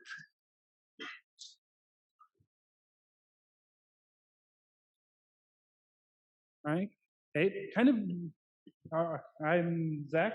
Kind of the problem we were looking at was kind of like crises and disasters due to like climate change or other reasons, stuff like floods, droughts, chemical spills, stuff like that. And kind of the action we wanted to see was kind of more holistic thinking among like industry and development and business, because in those circles in fields, there tends to be a lot of almost tunnel vision thinking where they're focused almost exclusively on like the economic impact and miss a lot of like risk and impacts that they isn't like obvious, but is very, very important. Like in this city, floods are incredibly bad because we developed so much near rivers and and it's because, and we need to stop kind of brushing that stuff under the rug and start looking at that more like comprehensively and be able to see the full intent and scope of our actions and projects rather than just a very narrow field of like all reward, no risk, high profit margin look in view. Thank you.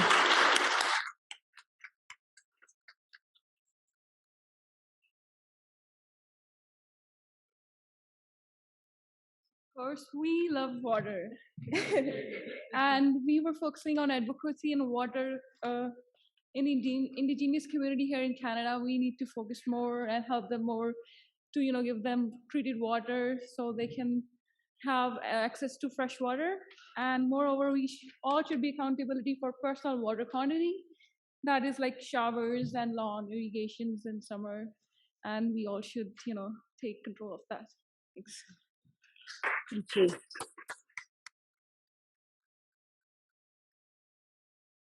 All right, well, I'm over time already, so I'm not gonna abuse and take more time, but I really encourage you to keep those conversations going in the corridors, in your classrooms, with any people you encounter, and keep finding that passion. I don't have time for questions, but I'm gonna be at that booth until the end of the event, so if you have questions, please come find me.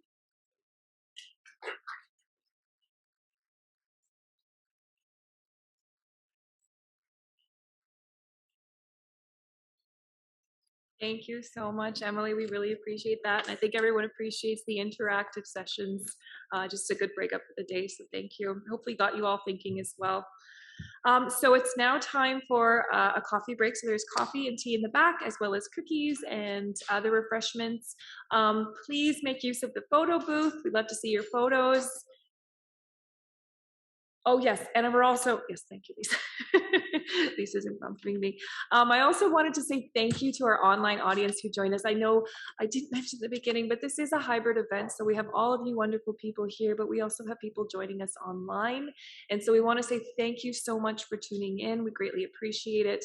And we hope you have a wonderful rest of your day. The other thing is, if there's any questions, please feel free to put them in the chat and we'll make sure they go to the appropriate person and you get a response. So yes, I do have those surveys available. I have them on my table. I will go around after we've completed for the day and put some on the table if you wish to fill them out. It'd be really helpful if you would. So last but not least, I'm going to invite Dr. Pablo Pina just up to this podium just for closing remarks for the day. So welcome, Pablo. Thanks, Camille. We're almost there, almost. But first, I have some thoughts that I wanted to share, and I'll be quick, I promise, because I have this here, so I'm not gonna ramble that much, promise that. But first, I think it is important to start by thanking the speakers, all of them, for their excellent, insightful, and thought-provoking conversations, including our students. You guys did a great job and really sparked my interest, so round of applause, please. Also to our organizing committee and volunteers, especially you, Lisa, and Camille, masterminds. This has been an amazing event.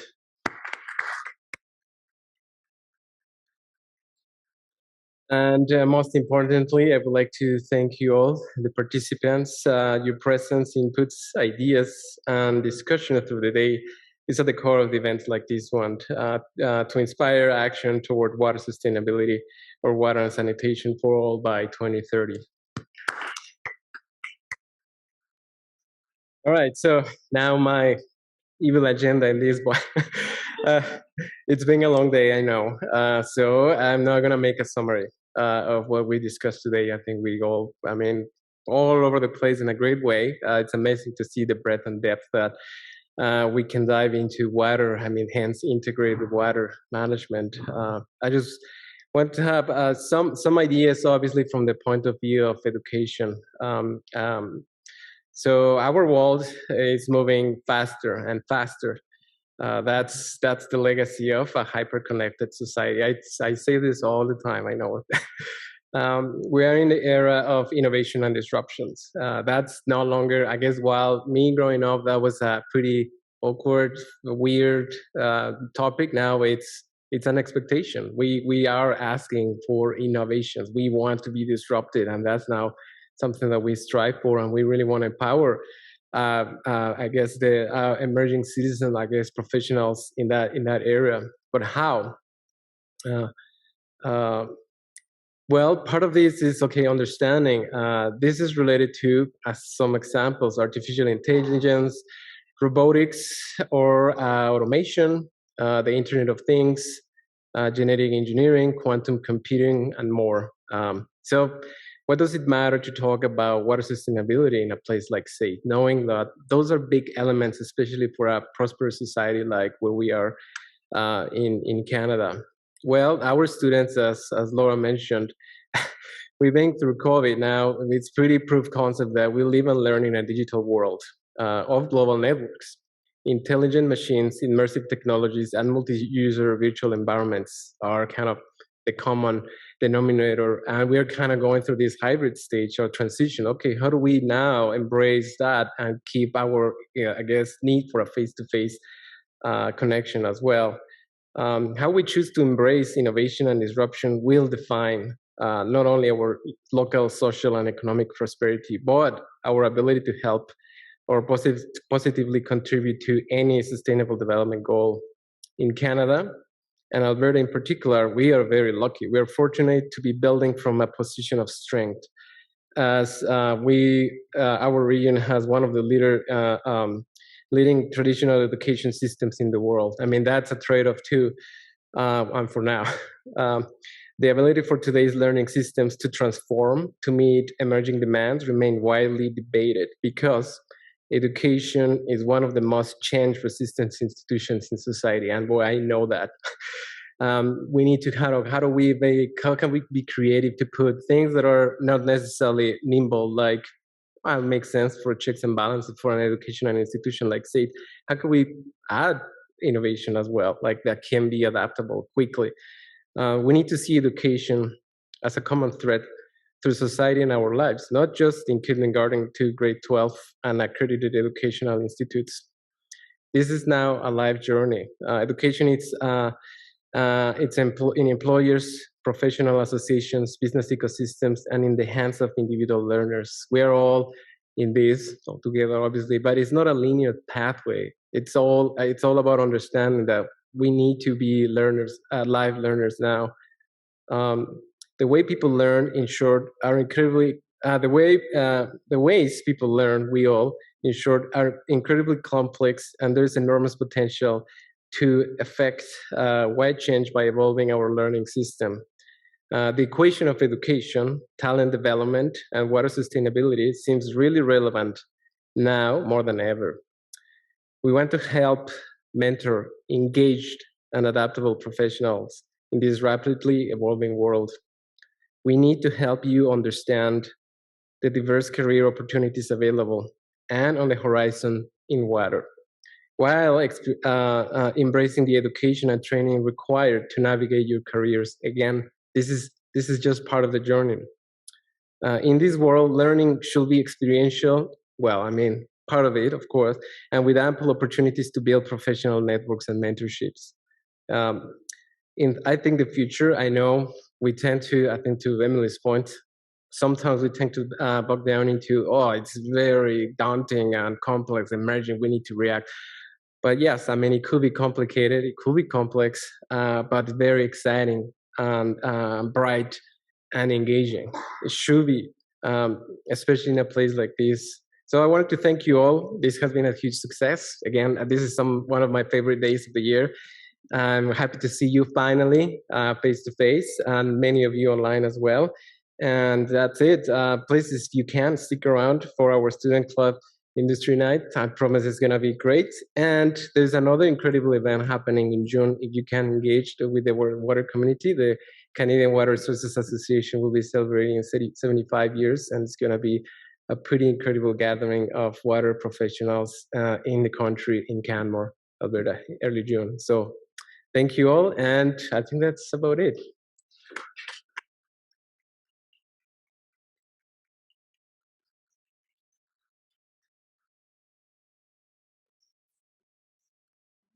No, I was just going to say thank you, Pablo, so much. You took the words right out of our mouth. We just wanted to say thank you once again to everyone for coming, for making the time to be here today. Thank you, Lisa. Thank you to all of our support staff, for the volunteers, the students and staff, for our speakers. Thank you so much for taking the time today to join us. We really, really value that. And then, yes, Pablo mentioned, please, please, please stay for the student networking event happening across the hall. Okay, from 4:45 to 7 o'clock p.m. Yes. Let me see, maybe a few more thank yous. Like an Academy Awards speech, right? I've got my notes here. Thank you to all of our guests for attending. We appreciate you coming here today. Getting back into the real world of networking in person. Thank you to our technical team, Derek Orr and Chris Noble, who handled all of the audio-visual and IT logistics today. And I think everything went pretty smoothly. Thanks to Cost, our partner in this event, always bringing their positive energy around water. And if you haven't had a chance to check out their booth, please do. Some interesting information there. Thanks to Pablo for the support and funding to be able to offer this. You might have noticed that we all have handwritten name tags. These were made by Laura's father, who was looking for a little project over the, the weekend. So thanks to Laura's dad. And thanks to Laura for volunteering her father. Thanks to the SAIT Student Water Club for creating the photo booth. If you haven't had a chance to take a photo and take a selfie and post it on your social media with a nice hashtag related to water, that would be great. And also thanks to the SAIT Student Water Club, President Miguel and his team for organizing networking night. The bar service is about to open soon. Parking passes. If any of you need a parking pass, if you parked on campus here and don't have one yet, please see me. And thanks to Camille, my partner in crime, especially. We make a good team, Lisa. Okay. Awesome. Thank you much. Thank you so much. I'm done talking now.